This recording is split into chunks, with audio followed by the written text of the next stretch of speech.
अध्याय 21:021। अब ये स्पष्ट हो जाएगा। आपके आसपास काफी लड़कियां हैं, तो क्या मुझे कुछ करना चाहिए? यून कियान ने चमकती आंखों से कहा। ये शब्द कुछ चौंकाने वाले थे। जू चांगा ने सुना कि उसके कान में सिस्टम ने उन्मत्त अलार्म बजाया और पहली बार सिस्टम की प्रतिक्रिया के साथ संरेखित हुआ। उसके दिल में थोड़ा अशुभ पूर्वाभास महसूस हुआ। अधिकार से? किस अधिकार से? जू चांगा ने सावधानी से पूछा। यून कियान ने कोई जवाब नहीं दिया। जू चांगा ने अपना वाइन कप उठाया, बेटी रेड वाइन का एक घूंट लिया और खुद को समझाने से रोक नहीं सका। आपका यह कहने का क्या मतलब है कि मेरे आसपास काफी लड़कियां हैं? मिस, मैं मुयू पीक पर 3 ऑफिशियल्स रॉक का एक आंतरिक शिष्य हूं, जो मूल रूप से केवल महिला शिष्यों को स्वीकार करता है।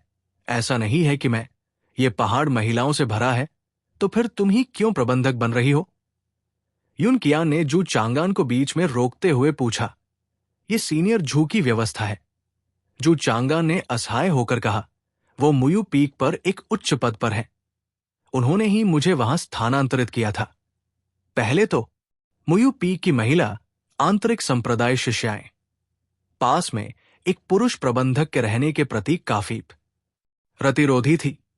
यहां तक कि वरिष्ठ झू की प्रतिष्ठा भी काम नहीं आई। लेकिन अब 1 साल बाद कम से कम 3 ऑफिशियल्स रॉक के इनर सेक्स शिष्यों ने उसे स्वीकार कर लिया था। इसके लिए उसे बहुत सोचना पड़ा। आपको यह जानना होगा कि लड़कियों को खुश करना कठिन है। जब वो पहली बार पहाड़ पर आया था, तो उसके लिए अक्सर चीजें मुश्किल बना दी गई थी। और कभी कभी उसने सोचा कि यदि वो मुयू पीक पर नहीं होता, जहां केवल महिला शिष्य थी, तो वो अधिक आराम से रह सकता था। लड़कियों से घिरे होने के कारण आप बहुत खुश होंगे। यून कियान ने जो चांगान की ओर देखा और धीरे से कहा, आप हमेशा कहते हैं कि आप एक कामुक व्यक्ति हैं। यह सच है कि मैं कामुक हूं। जू चांगान ने अपना सिर हिलाया। लेकिन मिस से ज्यादा खूबसूरत कोई लड़की नहीं है। यह है हमारे best of beauty break through awards के विजेत हर ब्यूटी पब फ्यूचर द्वारा विज्ञापन। मुझे नहीं लगता कि यह कोई कारण है। यून कियान ने धीरे से शू चांगान के हाथ से पे उठाया। उसके चेरी जैसे होंठ उसके किनारे को छूते हुए कहा, बिल्कुल लेडी याओ यू की तरह, अपनी असाधारण आभा और अद्वितीय अनुग्रह के साथ। फिर भी जिस जियांग लैंग को वो पसंद करती थी, उसे एक नौकरानी से प्यार हो गया। बोलने के बाद यून कियान की नजर जू चांगान पर पड़ी, मानो कह रही हो। जू चांगान के लिए अपने से कहीं कम आकर्षक किसी व्यक्ति को पसंद करना असंभव नहीं है। तब तक क्या उसे लेडी याओ यू का अनुसरण करना चाहिए, या कोई और बेहतर होगा? जू चांगान की आंखें झपक गई। उसने यून कियान के हाथ से पेय वापस ले लिया। खेद, अब वो पश्चाताप से भर गया। अब उसे समझ में आया कि यून कियान के क्या मुझे कुछ करना चाहिए कहने का क्या मतलब था। उन्होंने जो कहानियां दर्ज की, क्या वे यून कियान के दिल में कारण नहीं है? कहानी तो बस कहानी है, मैडम, इसमें ज्यादा मत उलझिए। जू चांगान ने अपनी पलकें झुका ली। उस समय उन्होंने अधिक दयालु कहानियां क्यों नहीं लिखी? दरअसल जब कोई व्यक्ति आवेगपूर्ण और बिना सोचे समझे काम करता है, तो अंततः परिणाम उसे ही भुगतना पड़ता है। मैं तो बस कह रही हूं। यून कियान ने जू चांगान के थोड़े घबराए हुए चेहरे को देखा और पूछा, क्या तुम्हें मैं इस तरह पसंद नहीं हूं? सच में? जू चांगान ने पलकें झपकाई, फिर कहा, मुझे ये पसंद है। फिर से यून कियान की तुलना में, जो किसी भी चीज की परवाह नहीं करती थी, यून कियान द्वारा प्रदर्शित थोड़ी ईर्ष्या अब अधिक आकर्षक है।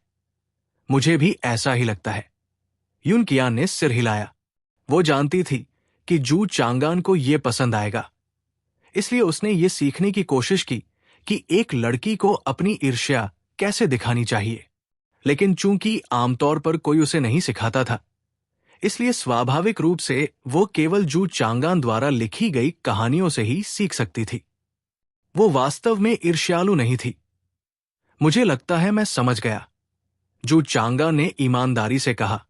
मिस, किसी भी हालत में ली मोचो से बचें, याओ यू से बचें, जियांग युयान से बचें। यून कियान ने अपनी चॉपस्टिक नीचे रख दी और पूछा, मैं पूछना चाहती थी कि आपने जिन लड़कियों के बारे में लिखा है उनमें से आपको सबसे ज्यादा कौन सी पसंद है? मैं इसे पसंद करने की हद तक नहीं कहूंगा। जू चांगान ने एक पल सोचा और कहा, अगर मुझे एक किरदार का नाम लेना हो तो वो यू गर्ल्स वार्ड की मिस अकिंग हो सकती है। मुझे किताब में तलवारबाजी में काफी दिलचस्पी है। मिस अकिंग? यून कियान ने याद किया। उसने महसूस किया कि ये एक ऐसी महिला थी जिसके पास अविश्वसनीय युद्ध शक्ति थी, जो महत्वपूर्ण समय पर अपने प्रेमी को छोड़ देना जानती थी। क्या आप मुझे ये बताने की कोशिश कर रहे हैं कि अगर आपको कोई और पसंद होता तो मैं मिस आ किंग की तरह आपको शीशी के पास जाने देती?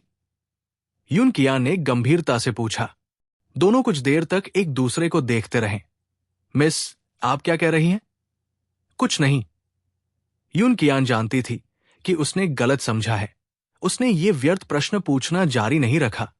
आलस से हाथ बढ़ाया और कहा, मेरा पेट भर गया है।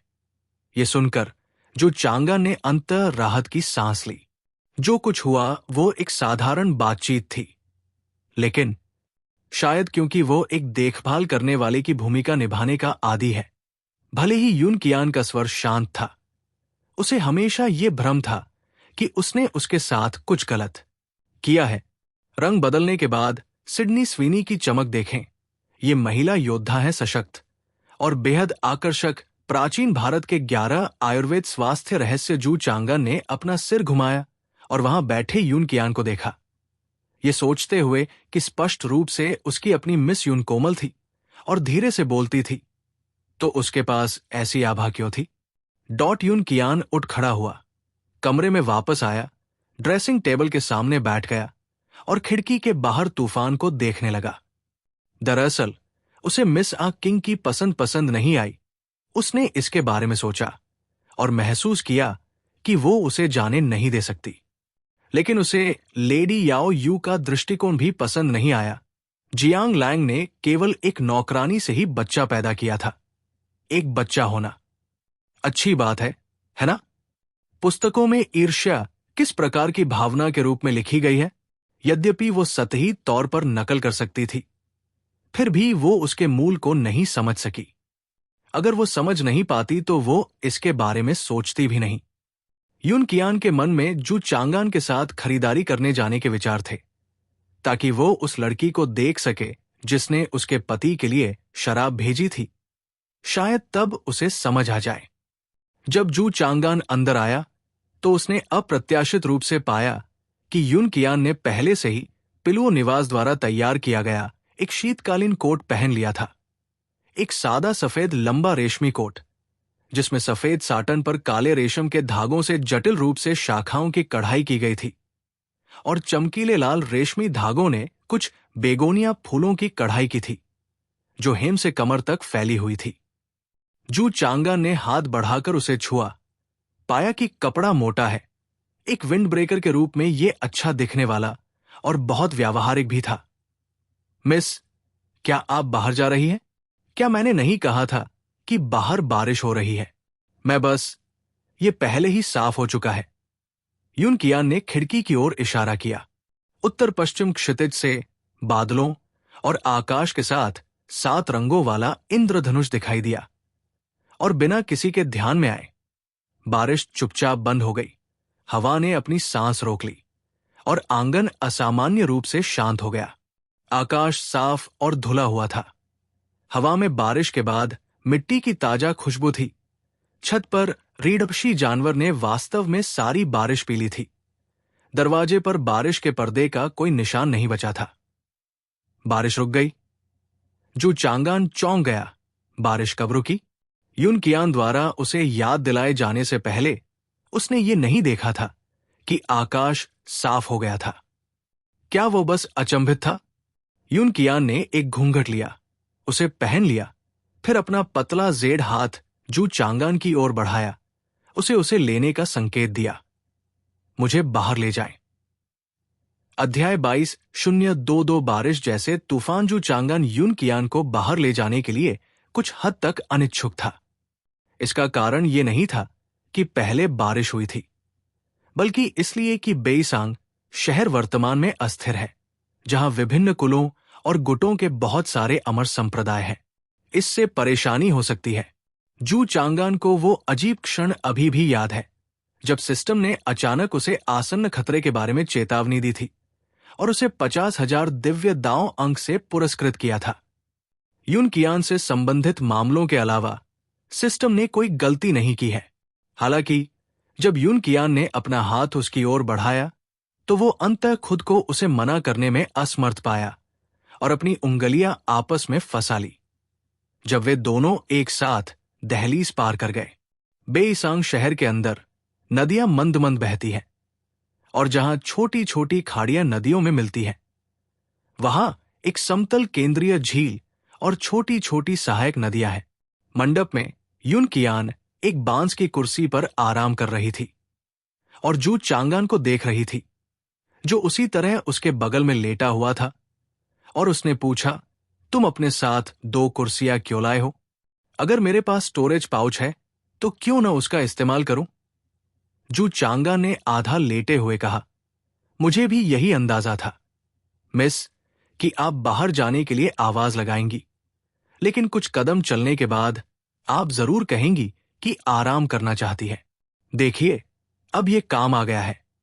ऐसा इसलिए है क्योंकि घर शहर से थोड़ा दूर है। मेरी कोई गलती नहीं है। यून कियान ने अपना सिर जू चांगान की ओर झुकाया, जिससे उसके घूंघट पर एक लहर सी उठ गई।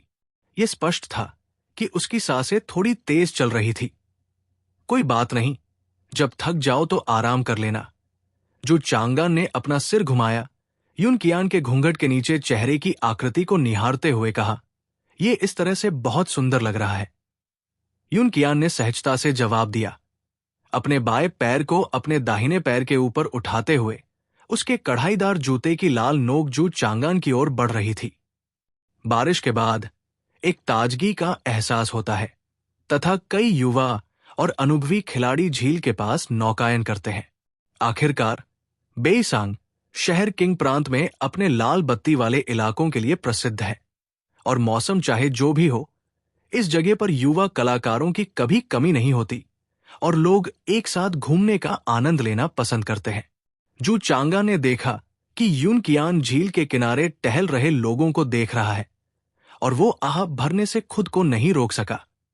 वास्तव में अब उन्हें व्यावहारिक मामलों पर ध्यान देना चाहिए, न कि अपनी पत्नी के साथ आराम से बैठे रहना चाहिए। लेकिन वो वास्तव में यून कियान के साथ बेइसांग शहर का आनंद लेने के लिए ठीक से नहीं गया था। और एक बार जब दोनों संप्रदाय में आ गए और अपनी व्यक्तिगत साधना शुरू कर दी, तो ऐसे आरामदायक दिन और भी दुर्लभ हो जाएंगे। हालांकि इसे मुआवजे के रूप में नहीं गिना जाता है। कम से कम पहाड़ पर चढ़ने से पहले वो यून कियान पर दबाव नहीं डालने का प्रयास करता है तथा सब कुछ थोड़ा धीमा होने देता है। जू चांगा ने अपनी आंखें बंद कर लिए समय यून कियान अचानक बांस की कुर्सी से नीचे उतरी। जू चांगान की बांस की कुर्सी के पास गई, उसका सिर पकड़ा और उसके गाल पर एक त्वरित चुंबन दिया। जब जू चांगान ने अपनी आंखें खोली, तो उसे एक सफेदी का धब्बा दिखाई दिया, जिसमें शराब की सुगंध के साथ साबुन की जड़ की दूधिया गंध भी थी। आंखें मिली। उसकी आंखें साफ तालाब की तरह थी। हवा ने यून कियान के बालों को हिला दिया। उसकी निगाहें गंभीर और शांत थी, जिससे जू चांगान ने असहाय होकर पूछा, क्या हुआ? यह पहली बार था जब यून कियान ने सार्वजनिक रूप से उस पर हमला किया था। जू चांगान ने दूर झील पर मस्ती कर रहे युवा मास्टर्स और मिस को देखा और अपनी आंखें थोड़ी सी झपकाई। मिस, आपने उन्हें देखा है, लेकिन उनकी नकल मत करो। ये युवा स्वामी और मिस बेशर्म है। गरिमा और सदाचार कहां चले गए? सार्वजनिक रूप से बेशर्मी से चुंबन ले रहे हैं। क्या ये मेरी मिस यून को गुमराह नहीं कर रहा है? बस कोशिश कर रहा हूं। यून कियान ने धीरे से जू चांगान के चेहरे पर हाथ फेरा और कहा, अब और आराम नहीं, चलो फिर। जू चांगान ने यून कियान का हाथ पकड़ा और सामान खरीदने के लिए शहर में चला गया। बेइसांग शहर में जीवन विविध अर्थों में समृद्ध है। हलचल भरा माहौल धीरे धीरे फैलता है। सड़कें और गलियां बड़े लाल लालटेनों से सजी होती हैं। अधिक लड़कियां दुकानें खोलती और स्टॉल लगाती हैं, जिससे पूरा शहर उत्सव के मूड में डूब जाता है। चाओयुन संप्रदाय सभी दिशाओं से आने वाले मेहमानों का स्वागत करता है। आम लोग अपनी दैनिक दिनचर्या में लगे रहते हैं तथा छिपे हुए एजेंडे से अनजान रहते हैं। जू चांगा ने यून कियान के लिए कुछ आवश्यक जीवन सामग्री खरीदी, जिसके दौरान बेईसांग शहर की प्रसिद्ध बेमेल बुजुर्ग पत्नी और युवा पति ने कई लोगों की निगाहें अपनी ओर खींच ली। लेकिन जैसा कि जू चांगान ने भविष्यवाणी की थी, यून कियान शहर की जीवंतता या विचित्र निगाहों के प्रति उदासीन लग रहा था। पूरी यात्रा के दौरान वो बस उसके पीछे चलती रही और कभी कभी कुछ शब्द बोलती रही। अंत में जू चांगान खुद को रोक नहीं सका और पूछा, मिस, आप सारा दिन घर पर ही रहती हैं, यहां इतनी सारी दिलचस्प चीजें देखती हैं, क्या आपने खेलने के बारे में नहीं सोचा? दिलचस्प? यून कियान ने हैरानी से पूछा, इसमें दिलचस्प क्या है? कुछ नहीं, जू चांगान ने आह भरी। क्या उसे यून कियान को मौज-मस्ती के लिए बाहर न ले जाने के लिए दोषी ठहराया जा सकता है? बेईसांग शहर की गलियां जटिल हैं, गाड़ियों के लिए अनुपयुक्त है और यून कियान बिना थके कुछ कदम से अधिक नहीं चल सकता। उसे संगीत सुनने या नौका विहार जैसी गतिविधियों में कोई रुचि नहीं है। इसलिए बाहर जाने के लिए इतना समय होने पर इसे घर पर शराब के 2 प्यालों का आनंद लेते हुए, पढ़ते हुए और थोड़ा कोमल होते हुए बिताना बेहतर है। वो यून कियान के साथ एकांत में स्थित शराब खाने में गया, जहां वो कुछ शराब खरीदने का इरादा रखता था। लेकिन वहां पहुंचने से पहले ही उसे कुछ गड़बड़ नजर आने लगी। आगे बहुत से लोग थे, केवल दर्शक नहीं बल्कि 1 दर्जन गार्ड। शायद किसी परिवार के युवा मालिक को यहां कोई संघर्ष करना पड़ा, जिसके कारण ये नाकाबंदी उग्र अभिव्यक्ति के साथ की गई, जिससे आसपास खड़े लोगों को रास्ता बदलना पड़ा। एक युवती घेरे हुए शराब खाने को उत्सुकता से देख रही थी, लेकिन जैसे ही वो वहां पहुंची, सुरक्षा कर्मियों ने उसे धक्का देकर भगा दिया। भाड़ में जाओ, यहां के मामलों को युवा मास्टर संभाल रहे हैं, एक चक्कर लगाओ। लड़की की कमजोर शारीरिक स्थिति इतनी धक्का मुक्की के आगे टिक नहीं सकी। वो कई कदम पीछे हटी और लड़खड़ाकर जमीन पर गिर पड़ी। जू चांगा ने भौहें चढ़ाई, ये देखते हुए कि वे केवल नियमित रक्षक थे, जिनमें कोई साधना नहीं थी। आपके लिए व्यक्तिगत प्रस्ताव बेईसांग शहर की सार्वजनिक व्यवस्था आमतौर पर अच्छी थी। ऐसी घटनाएं कभी कभार ही होती थी, लेकिन उन्हें पूरी तरह से रोका नहीं जा सका। जू चांगा ने बाहर धकेली गई लड़की को पहचान लिया। जू पिंगनियांग की पिछली यात्रा के दौरान इस युवती ने नाव को फ्लावर मून बिल्डिंग तक पहुंचाया था। नाविक के रूप में नाव चलाना लड़की का काम है। जू चांगान का इरादा यून कियान को और दूर ले जाने का था, लेकिन जब वो पलटा तो उसने पाया कि यून कियान की अभिव्यक्ति शांत थी। वो अपने सामने हो रही बदमाशी की घटना से बिल्कुल भी परेशान नहीं थी। क्या वे लोगों को शराब खरीदने के लिए अंदर नहीं आने दे रहे हैं? यून कियान ने पलकें झपकाई। उसका तात्पर्य यह था कि उसके पति की प्रिय वाइन लेडी वर्तमान में शराब खाने के अंदर घिरी हुई थी। मिस, आप यहीं रुके, मैं जाकर देखता हूं। आगे बढ़ो। जू चांगान की आंखों में एक चांदी जैसी चमक चमक उठी, जिससे वो मधुशाला के अंदर का दृश्य देख सका। शराब पीने वाली महिला मेज पर बैठी थी। उसका रंग थोड़ा पीला था। उसके सामने एक अच्छे कपड़े पहने युवक खड़ा था, जिसके टेबल पर एक पीला कॉन्ट्रैक्ट था। कोई भी अनुचित या गलत कार्य नहीं हो रहा था। मिस, क्या आप ठीक हैं? जू चांगान ने आगे बढ़कर जमीन पर नाव चला रही युवती की ओर अपना हाथ बढ़ाया। युवा मास्टर जू। युवती जमीन पर बैठ गई और जू चांगान को देखते ही उसका पहले जैसा मजबूत चेहरा तुरंत नरम पड़ गया। उसकी आंखों से आंसू बहने लगे। युवा मास्टर, सिस्टर लियू की दुकान को उन्होंने बंद कर दिया है, जो आदमी दुकान का नेतृत्व कर रहा है। आनशिन, कुछ नहीं होगा, जू चांगान ने धीरे से कहा। ठीक है। हालांकि युवती बहुत चिंतित थी। फिर भी उसने वर्तमान में शांत जू चांगान पर भरोसा करना चुना। जू चांगान ने असहाय होकर फ्लावर मून बिल्डिंग की ओर देखा। हास्यास्पद, शराब वाली महिला झू पिंगनियांग की कला कारवेश्या हुआ करती थी। झू पिंगनियांग उल्लेखनीय रूप से साधन संपन्न है, जो अपने क्षेत्र में अपनी लड़की को नुकसान पहुंचा सकती थी। तो फिर झू पिंगनियांग इसकी अनुमति क्यों देता है? क्या ऐसा इसलिए होगा क्योंकि वो यहां है? हस्ताक्षर करने के बाद वो नई पुस्तक चार्ट से हटकर नई स्टार चार्ट पर आ गए। आज सोमवार है, यह स्पष्ट नहीं है कि सूची ताजा होगी या नहीं। वोट के लिए भीख मांग रहे हैं, निवेश के लिए भीख मांग रहे हैं, सिफारिशों के लिए भीख मांग रहे हैं। ओह, आप सभी को प्यार। अध्याय 23:023 अच्छे व्यक्ति को कार्ड देना बेकार है। फ्लावर मून बिल्डिंग के ऊंचे टॉवर से बेईसांग शहर के अधिकांश दृश्यों का नजारा देखा जा सकता है। पतली स्कर्ट पहने झू पिंगनियांग यून कियान की मुद्रा की नकल करते हुए ऊंचे मंच के बीच में बांस की कुर्सी पर लेटी हुई थी। उसके गोरे पैर की उंगलियों से एक लाल कढ़ाई वाला जूता लटका हुआ था, जो हवा में हल्के से झूल रहा था। उसने एक ब्यूटी फ्रूट उठाया और उसे एक टुकड़ा खाया। इससे पहले कि उसने देखा कि जू चांगान उसकी ओर देख रहा है, उसने अपने होठों को दबाकर मुस्कुरा दिया। क्या मुझे खोज लिया गया है? झू पिंगनियांग ने फल निगलते हुए कहा। यह बच्चा पहले की तरह ही चतुर है। इसका कोई रास्ता नहीं है। फ्लावर मून बिल्डिंग की क्लास लीडर होने के नाते उसे कई लड़कियों की देखभाल करनी पड़ती थी और उसके दिमाग में रोजाना अनगिनत चिंताएं रहती थी।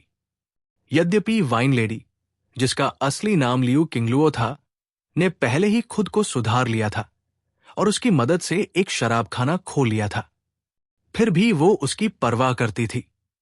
जू चांगान बेईसांग शहर में रहती थी और उसने कई बार उसे लड़कियों की परेशानियों में मदद करते देखा था। सचमुच बहुत अजीब बात है। जैसे ही मौसम अचानक साफ हुआ, वो थोड़ा उलझन में बाहर देखने के लिए निकली। उसे कुछ भी असामान्य नहीं दिखा और वो लौटने ही वाली थी कि अचानक उसे पता चला कि जू चांगान अपनी पत्नी को बाहर ले गया है। इसलिए वो कुछ देर तक चुपके से उन्हें देखती रही। झू पिंगनियांग ने मंडप में उस दृश्य को याद किया जहां यून कियान ने नौका विहार करने वाले जोड़े की नकल करते हुए जू चांगान को चूमने की पहल की और अपने होठों को मोड़ने से खुद को रोक नहीं पाई। हालांकि थोड़ी हैरानी हुई, लेकिन उसने यून कियान के बारे में अपना आकलन वापस नहीं लिया। झू पिंगनियांग अब भी यून कियान को सुस्त, कठोर और जल्दबाजी में काम करने वाली ही मानती थी। यदि ये मिस यून केवल इस हद तक होती तो वो अपने पति का दिल नहीं थाम पाती। जिज्ञासावश उसने लियू किंगलुओ को समस्या सुलझाने में मदद नहीं की, बल्कि उसे अपने आप चलने दिया। झू पिंगनियांग के मुंह के कोने पर एक मुस्कान थी। वो ये देखने के लिए उत्सुक थी कि जू चांगान, जो अपनी पत्नी के साथ बहुत कम ही बाहर जाता है, उस लड़की के साथ कैसा व्यवहार करेगा जो उसके लिए कुछ महसूस करती है और जो किसी मुसीबत में है। अपनी पत्नी के सामने क्या वो सुंदरी को बचाने वाला नायक बनेगा या नहीं? जहां तक लियू किंगलुओ के वर्तमान में भयभीत होने की बात है, झू पिंगनियांग ने सोचा कि जू चांगान को उसे बचाना चाहिए और लियू किंगलुओ को इसके लिए आभारी महसूस करना चाहिए। अलावा उसके अधीन जो कला कारवेश्याएं थी, वे इतनी कमजोर नहीं थी। शराबखाने के सामने जू चांगान ने अपनी निगाहें हटा ली। अपनी दृष्टि से वो संभवतः फ्लावर मून बिल्डिंग तक नहीं देख सकता था। ये केवल एक सहज अनुभूति थी कि स्टीवर झू उसे देख रहा होगा। उसका क्या मतलब था? जू चांगान झू पिंगनियांग के इरादों को समझ नहीं सका। क्या ऐसा हो सकता है कि स्टीवर झू कार्य करने में बहुत आलसी थे और उन्होंने संयोगवश ये काम उन पर छोड़ दिया? जू चांगा ने सोचा कि यह बिल्कुल संभव है। स्टीवर झू ने उस पर बहुत उपकार किया था, इसलिए यह उचित ही था कि वो उसकी कुछ समस्याओं को सुलझाने में मदद करे। बिल्कुल नहीं। जू चांगान के दिमाग में लियू किंगलुओ का चेहरा घूम गया। वो लड़की जो हमेशा मुस्कुराती रहती थी, अब बेचैन हो रही होगी। इस समय वो ये नहीं कह सकता था कि लियू किंगलुओ का उससे कोई लेना देना नहीं है। इसलिए जू चांगान और झू पिंगनियांग ने अलग तरह से सोचा। उसने कभी ये भी नहीं सोचा कि वो अपनी पत्नी के सामने सुंदरता को बचाने वाले नायक की भूमिका निभा रहा था। जीवन के संकीर्ण पथों पर एक मुठभेड़ मिलना ही नियति है। चांगान का क्या अर्थ है? शू चांगान को ये एक बहुत ही पेचीदा सवाल लगा। उनके लिए अगर उनके आसपास के लोग सुरक्षित रह सकें तो ये शांति और समृद्धि के अर्थ से मेल खाता है। थोड़ी ही दूर पर शराब खाने के सामने एक गार्ड ने उस युवक को धीरे धीरे आते देखा तो वो चौंका और फिर आक्रामक होकर चिल्लाया, रुको। लेकिन इससे पहले कि वो आवाज उसके मुंह से निकलती, वो उसके गले में अटक गई, क्योंकि वो व्यक्ति जो कुछ क्षण पहले बहुत दूर था अचानक उसके सामने आ गया और उसने तुरंत नींद की लहर को महसूस किया और वो जमीन पर गिर पड़ा। जू चांगान के हाथ में चांदी की चमक ने आदमी की गर्दन पर एक चांदी का हल्का बिंदु छोड़ दिया। एक धमाके की आवाज के साथ पहरेदारों की टीम जमीन पर गिर पड़ी। जू चांगा ने ट्रू युआन को सक्रिय किया और पहरेदारों को ढेर करके सड़क किनारे फेंक दिया। इसके बाद उसने स्वयं को पूरी तरह से आध्यात्मिक शक्ति से लपेट लिया, सभी निशानों को अलग कर दिया और चुपचाप शराब खाने में चला गया। एक अंधेरे कोने में चुपचाप खड़ा होकर चुप लियू किंगलुओ और आगे ब्रोकेड पहने युवक को देख रहा था। उसे समझ नहीं आ रहा था कि क्या हुआ था, इसलिए उसने सबसे पहले दरवाजा बंद किए पागल कुत्तों को संभाला। जहां तक लियू किंगलुओ की समस्या सुलझाने में सीधे तौर पर मदद न करने की बात है, तो जू चांगान झू पिंगनियांग की नकल कर रहा था। उन्होंने झू पिंगनियांग को लड़कियों की समस्याओं को सुलझाने में मदद करते देखा था। आमतौर पर वे पहले निरीक्षण करते थे और तभी हस्तक्षेप करते थे जब चीजें पूरी तरह से उनकी क्षमता से परे हो जाती थी। चूंकि उसे पहले निरीक्षण करना था, इसलिए गार्डों की उस टीम से निपटने की कोई आवश्यकता नहीं थी। फिर भी उसके निर्णायक कदम उठाने के कुछ कारण थे। एक, अगर वो अपने आवेगों का पालन करता तो वो आगे बढ़ता और लियू किंगलुओ के सामने ब्रोकेड पहने युवक को मार गिराता और उसे बाहर फेंक देता, बजाय इसके कि वो यहां खड़ा होकर अनाम क्रोध को दबाए रहे। इसलिए उसने थोड़ा गुस्सा निकाला। दूसरा, इन रक्षकों के समूह ने नौकायन युवती को धक्का दे दिया था और जब वो झू पिंगनियांग से मिलने गया तो उसने उस युवती की नाव पर सवारी करना नहीं छोड़ा, इसलिए वो उसका बदला ले रहा था। 3, जू चांगा ने सोचा कि ये यून कियान के सामने अपनी मार्शल पावर का प्रदर्शन करने के कुछ अवसरों में से एक था और निश्चित रूप से वो इस अच्छे अवसर को नहीं छोड़ेगा। इसलिए गार्डों को खदेड़ने के बाद वो पीछे मुड़कर यून कियान से कहने के लिए उत्सुक था, देखो, तुम्हारा पति काफी दुर्जय है। लेकिन जब उसने मुड़कर यून कियान की उदासीन निगाहें देखी तो उसे अचानक महसूस हुआ कि जीवन नीरस हो गया है। उसकी बात करे तो जू चांगान को शराब खाने में अजीब सी शांति महसूस हुई। वो थोड़ा असमंजस में था। वो मामला सुलझाने आया था, लेकिन न तो लियू किंगलुओ और न ही उसके सामने बैठे युवक ने एक शब्द कहा। वे बस चुपचाप बैठे रहे। पर फ्यूचर विज्ञापनिधि लियू किंगलुओ का चेहरा थोड़ा पीला न पड़ गया होता तो वो सोचता कि वे दोस्त हैं जो साथ में ड्रिंक का आनंद ले रहे हैं। उसकी नजर मेज पर रखे पीले कॉन्ट्रैक्ट पर पड़ी और जू चांगा ने अपना सिर हिलाया। वो कुछ हद तक अनुमान लगा सकता था। इस आदमी को लियू किंगलुओ पसंद आ गई होगी और वो चाहता था कि वो अनुबंध पर हस्ताक्षर कर दे। शराब खाने के बाहर डॉट्यून कियान ने उस हल्के से गर्व भरे भाव के बारे में सोचा जो जू चांगा ने अपने होठों को मोड़ते हुए उसे दिया था। उसकी नजरें फ्लावर मून बिल्डिंग की ओर थोड़ी झुकी, फिर वापस मुड़ गई।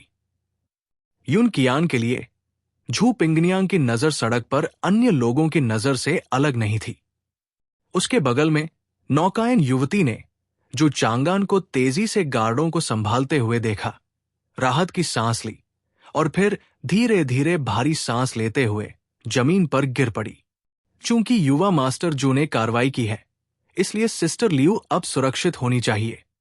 ये सोचते हुए ही उसने अचानक किसी को अपनी ओर आते देखा और एक नजर देखते ही उसे शर्म आ गई। मिस यून, युवा मास्टर जू की पत्नी डॉट यद्यपि उसने घूंघट पहना हुआ था, फिर भी उसने यून कियान को पहचान लिया। सुश्री यून। नहीं मिस यून, आपको और यंग मास्टर को हुई परेशानी के लिए क्षमा करें। नौकायन युवती अपने पहले प्रदर्शन के बारे में सोचते हुए बेचैनी से भर गई और तुरंत समझ गई कि जू चांगान द्वारा अपनी पत्नी के साथ बाहर रहते हुए लड़कियों के मामलों में हस्तक्षेप करने का क्या मतलब था। कोई भी महिला ईर्ष्या करेगी डॉट, लेकिन रोइंग युवती को आश्चर्य हुआ जब यून कियान ने सहजता से कहा, जब तक उसे ये परेशानी वाली बात नहीं लगती तब तक सब ठीक है। ओह हां, यून कियान को कुछ याद आया। उसने पूछा, तुम उसके बारे में क्या सोचते हो? यद्यपि उसका नाम नहीं बताया गया, फिर भी नौकायन युवती ने बिना कुछ सोचे उत्तर दिया, मिस, युवा मास्टर एक अच्छे आदमी हैं। एक अच्छा आदमी? इस समय जू चांगान को यह पता नहीं था कि उसे मनमाने ढंग से कार्ड जारी किया गया था। अध्याय 24:024 बसंत की हवा पहले जैसी जैसे ही यून कियान बोल रहा था, आसमान से हल्की नमी वाली हवा बहने लगी। झू पिंगनियांग ने प्रश्नवाचक दृष्टि से ऊपर देखा तो देखा कि भारी पानी के बादलों की परतें एक दूसरे पर दबाव डाल रही थी, मानो आकाश ढहने वाला हो। साफ वर्षा का पानी आकाश को हजारों सुइयों और धागों की तरह कसकर बांध रहा था। आज कैसा अजीब मौसम है। इसमें मानवीय हस्तक्षेप का कोई निशान नहीं है। सौभाग्य से बारिश केवल आधे शहर में ही हुई और यून कियान तथा झील के किनारे नौका विहार कर रहे मेहमानों तक नहीं पहुंची। यून कियान के पास नौकायन युवती ने आश्चर्य से अपना मुंह थोड़ा खोलकर यून कियान की बातें सुनी। वो फ्लावर मून बिल्डिंग के पास काम करती थी। पुरुष और महिला मेहमानों को नाव से बिल्डिंग में लाने ले जाने का काम करती थी, इसलिए उसने अपने दिनों में बहुत से लोगों को देखा था। लेकिन अब तक मिले सबसे अजीब व्यक्ति थे यंग मास्टर जू और निश्चित रूप से उनके सामने बैठी महिला मिस यून। क्या उसे युवा स्वामी पसंद आया? सुश्री यून ऐसा सवाल कैसे पूछ सकती थी? आखिरकार वो युवा मालिक की मुख्य पत्नी थी। मिस यून को पुनः उत्तर दे रहा हूं। नौकाएं युवती को अकारण घबराहट महसूस हुई। वो अपने शिष्टाचार के साथ संघर्ष कर रही थी, जैसे कि जब वो पहली बार वेश्यालय में प्रवेश कर रही थी तब उसकी चाची ने उसके हाथ में बेंत लेकर उससे पूछताछ की थी, जिससे वो असहज हो गई थी। वो कभी भी उपपत्नी नहीं रही थी और उसे नहीं पता था कि अन्य लड़कियों को भी ऐसा ही महसूस हुआ होगा या नहीं जब वे उस मालकिन से मिली थी। इस बीच यून कियान की निगाहें दर्पण की तरह साफ थी। उसके विचार अज्ञात थे। नौकाएं युवती ने गहरी सांस ली, घूंघट के पीछे से यून कियान की निगाहों से मुलाकात की और गंभीरता से कहा, मुझे युवा मास्टर पसंद है। बोलते समय रोइंग युवती ने यून कियान की आंखों में देखने की हिम्मत नहीं की। जू चांगान के प्रति उसकी भावनाएं लियू किंगलुओं से भिन्न थी। वे रोमांटिक नहीं थी, लेकिन पसंद में कृतज्ञता, प्रशंसा और विश्वास सहित कई रूप शामिल थे। बेशक भले ही रोमांटिक भावनाएं बहुत कम हों, अगर उसे जू चांगन की उपपत्नी बनने के लिए कहा जाए तो वो तुरंत सहमत हो जाएगी। यून कियान ने सिर हिलाकर इशारा किया कि वो समझ गई है। उसने जमीन पर बैठी नाव चलाने वाली युवती की ओर हाथ बढ़ाया। उठो मिस। लड़की ने यून कियान के गोरे हाथ को घूरा, अपने खुरदुरे हाथ को पीछे छिपा लिया, जो गिरने से थोड़ी मिट्टी से सना हुआ था। खड़ी होना चाहती थी, लेकिन टखने में मोच के कारण असमर्थ थी। उसने केवल अपना सिर उठाकर पूछा, मिस, क्या आप नाराज नहीं होंगी? गुस्सा? यून कियान ने सोचा, मैं शायद ही कभी गुस्सा होता हूं। नौकायन युवती यून कियान को देख रही थी। वो वास्तव में कल्पना करने में असमर्थ थी कि वो गुस्से में कैसी दिखेगी। इसके अलावा यून कियान ने अचानक युवती की निगाहें अपनी ओर खींचते हुए कहा, मुझे लगता है कि आपकी पसंद अच्छी है। यून कियान ने कहा। स्वाभाविक रूप से उसके पति को पसंद किया जाना चाहिए था, और कुछ पूछताछ के बाद उसने एक बात की पुष्टि की। वो सचमुच ईर्ष्या को नहीं समझती थी। यदि वो शू चांगान होता तो वो क्या करता? यून कियान ने सोचा, फिर धीरे से लड़की का गंदा हाथ पकड़ने के लिए नीचे झुका और कहा, उठो, जमीन ठंडी है। लड़की यू कियान के प्यारे चेहरे को घूर रही थी। उसे ऐसा महसूस हो रहा था जैसे उसके दिल पर कुछ चोट लगी हो, जिससे उसकी धड़कन अनियंत्रित रूप से तेज हो गई। उसने थोड़ा बल लगाया। वो यून कियान के सहारे खड़ी होना चाहती थी, लेकिन जैसे ही वो मुश्किल से खड़ी हुई, यून कियान ने अचानक उसका हाथ छोड़ दिया और वो आश्चर्य से ऊपर देखते हुए जमीन पर गिर गई। मैं कमजोर हूं, मैं भूल गया था, यून कियान ने गंभीरता से कहा। नौकायन युवती ने यून कियान की ओर देखा। उसकी आंखें थोड़ी कांप रही थी। फिर वो दिल खोलकर हंस पड़ी। बहन सचमुच एक असाधारण व्यक्ति है। क्या ऐसा है? यून कियान ने लड़की के कान पर हल्की लालिमा देखी। उसे लगा कि कुछ गड़बड़ है और उसने शराबखाने की ओर देखा, ये सोचते हुए कि जू चांगान अभी तक बाहर क्यों नहीं आया है। मधुशाला में डॉट वाइन लेडी लियू किंगलुओ ने खुद को छुड़ाने के बाद शायद ही कभी हल्का मेकअप किया हो। रंग उज्जवल और एक सरल सुंदरता को प्रकट करते थे। लियू किंगलुओ के सामने एक युवक था जो ब्रोकेड का वस्त्र पहने हुए था। उसकी पोशाक में सूक्ष्म लालित्य था, जिसे सावधानीपूर्वक डिजाइन और सिल दिया गया था, तथा पूरे वस्त्र में सोने के धागे बुने हुए थे जो दिखावटी और भव्य थे। यहां तक कि बेईसांग शहर में, जहां धनी परिवार बहुतायत में है, केवल मुट्ठी भर लोग ही सोने के धागे खरीद पाते हैं, भले ही किनारों पर ही क्यों न हो। और निश्चित रूप से एक साधारण वेश्यालय में जन्मी लियू किंगलुओ जैसी लड़की अपमान करने का जोखिम नहीं उठा सकती। जैसे जैसे समय बीतता गया, नियत समय आ गया है। युवक ने धीरे से लियू किंगलुओ के सामने पीला अनुबंध रखा और कहा, मिस लियू, आपको इस पर विचार करना चाहिए था। युवा मास्टर को जवाब देते हुए लियू किंगलुओ ने अपना सिर हिलाया। मैं आपकी बात से सहमत नहीं हो सकती। कोने में डॉटजू चांगान की आंख फड़क उठी। अंततः वे बातचीत करने लगे। उसने पलकें झपकाई, ये सोचते हुए कि यदि ये आदमी अत्यधिक व्यवहार करेगा तो वो झू पिंगनियांग से सीख लेगा और उसे खाई के पास कीचड़ भरे पानी में फेंक देगा। नहीं मानी? युवक ने सहजता से पूछा, कोई वजह? तुम तो कई बहनों की परवाह करती हो ना। ये चांदी उन्हें कीचड़ से मुक्ति दिलाएगी। क्या ये मेरे लिए यहां रखैल बनकर शराब की गंध में डूबे रहने से बेहतर नहीं होगा? मायर? लियू किंगलुओ ने झू पिंगनियांग के सौम्य चेहरे के बारे में सोचा और जवाब देने की इच्छा को रोक लिया। क्या फ्लावर मून बिल्डिंग एक दलदल है? पिछले कुछ वर्षों में बेईसांग शहर छोड़ने वाली बहनों में से कितनों का अंत अच्छा हुआ।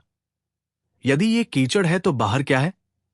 कितना घमंडी और आत्मधर्मी व्यक्ति है। लियू किंगलुओ ने धीरे से कहा, हम नीच लोग आत्म जागरूकता रखते हैं, युवा स्वामी के योग्य नहीं है। युवक ने सिर हिलाकर कहा, खड़े हो जाओ। लियू किंगलुओ खड़ा था। काफी सुंदर। युवक ने लियू किंगलुओ की आंख के कोने में आंसू के आकार के तिल की प्रशंसा की। कोई आश्चर्य नहीं कि वह कभी वांजी बिल्डिंग की शीर्ष वेश्या थी। लियू किंगलुओ ने कहा, युवा मास्टर की प्रशंसा के लिए धन्यवाद।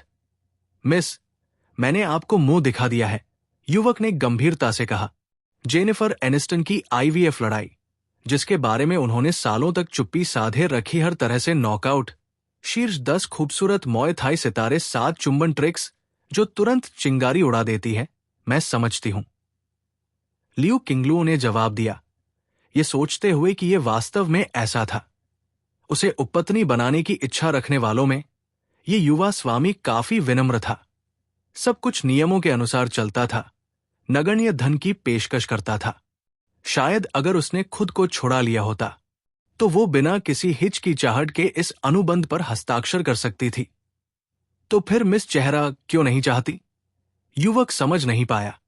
एक कोने में वेश्यालय में मनोरंजन करने वाली सबसे कम है, यहां तक कि छुड़ाने के बाद भी एक साफ सुथरी वेश्या अभी भी सबसे कम है।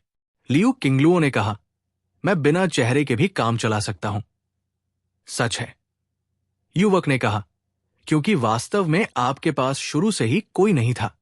जू चांगान अंधेरे कोने में खड़ा होकर ऐसी बातें सुन रहा था और गहरी सांस ले रहा था लियू किंगलुओ को देखते हुए उसने पाया कि लड़की अप्रत्याशित रूप से शांत थी, जो आमतौर पर हंसमुख, पतली त्वचा वाली, अंतर्मुखी और विनम्र वाइन लेडी से पूरी तरह अलग थी, जिसे वह जानता था। इसलिए युवा स्वामी को बेहतर लड़कियां ढूंढनी चाहिए।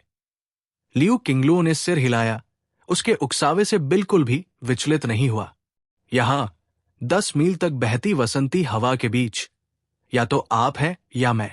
जू चांगान से मिलने से पहले लियू किंगलुओ बहुत भाग्यशाली थी कि वो वांजी बिल्डिंग में लाल वेश्या के बजाय एक स्वच्छ वेश्या थी। बाद में उसने झू पिंगनियांग के अधीन फ्लावर मून बिल्डिंग में प्रवेश किया और इसलिए खुद को छुड़ाने तक उसका शरीर अपेक्षाकृत बेदाग रहा। लेकिन जू चांगान से मिलने के बाद वो कभी कभी सोचती थी कि क्या वास्तव में स्वच्छ वेश्याओं और लाल वेश्याओं के बीच कोई अंतर नहीं है। युवा मास्टर जू को उनकी अशुद्धता की परवाह नहीं है, तो फिर वे खुद को नीचा क्यों समझें? चोरी मत करो, लूट मत करो, अगर गंदा हो तो साफ कर दो। एक बात मुझे समझ नहीं आ रही है। युवक ने लियू किंगलुओ के मेकअप और उनके फिगर को उभारने वाली पोशाक की ओर इशारा करते हुए कहा, चूंकि मिस का शादी करने का कोई इरादा नहीं है, तो इतने आकर्षक कपड़े क्यों पहने हैं? क्या ये मोहक या दिखावा नहीं है? वो लियू किंगलुओ के पहनावे से प्रभावित हुआ तथा उस आंसू के आकार के तिल से आकर्षित हुआ, जिसके कारण उसने उसे खरीदने का प्रयास किया। अप्रत्याशित रूप से उसे अस्वीकार कर दिया गया। ये कपट उसे अप्रसन्न करता था। लियू किंगलुओ ने शांति से कहा, दूसरों को प्रसन्न करने के लिए खुद को सुंदर बनाना युवा मास्टर को समझना चाहिए। युवा मास्टर जू ने उसकी शराब स्वीकार कर ली, सुझाव दिए और निश्चित रूप से आने वाले थे। यहां तक कि इन महिलाओं के साथ भी वो अपने वचन पर अडिग रहे, उसे कभी नहीं तोड़ा। चूंकि शू चांगान के शहर में केवल कुछ ही दिन रुकने की आदत थी, इसलिए वो तैयार होकर चुपचाप वहां इंतजार कर रही थी। युवक पहले तो हैरान हुआ, फिर उसके मन में क्रोध उत्पन्न हुआ। लियू किंगलुओ का मतलब बस इतना ही था, ये मेरे दिल की इच्छा के लिए है, अपने बारे में ज्यादा मत सोचो, वोट मांग रहा हूं। सभी लोग कृपया अध्याय पर और टिप्पणियां भेजें।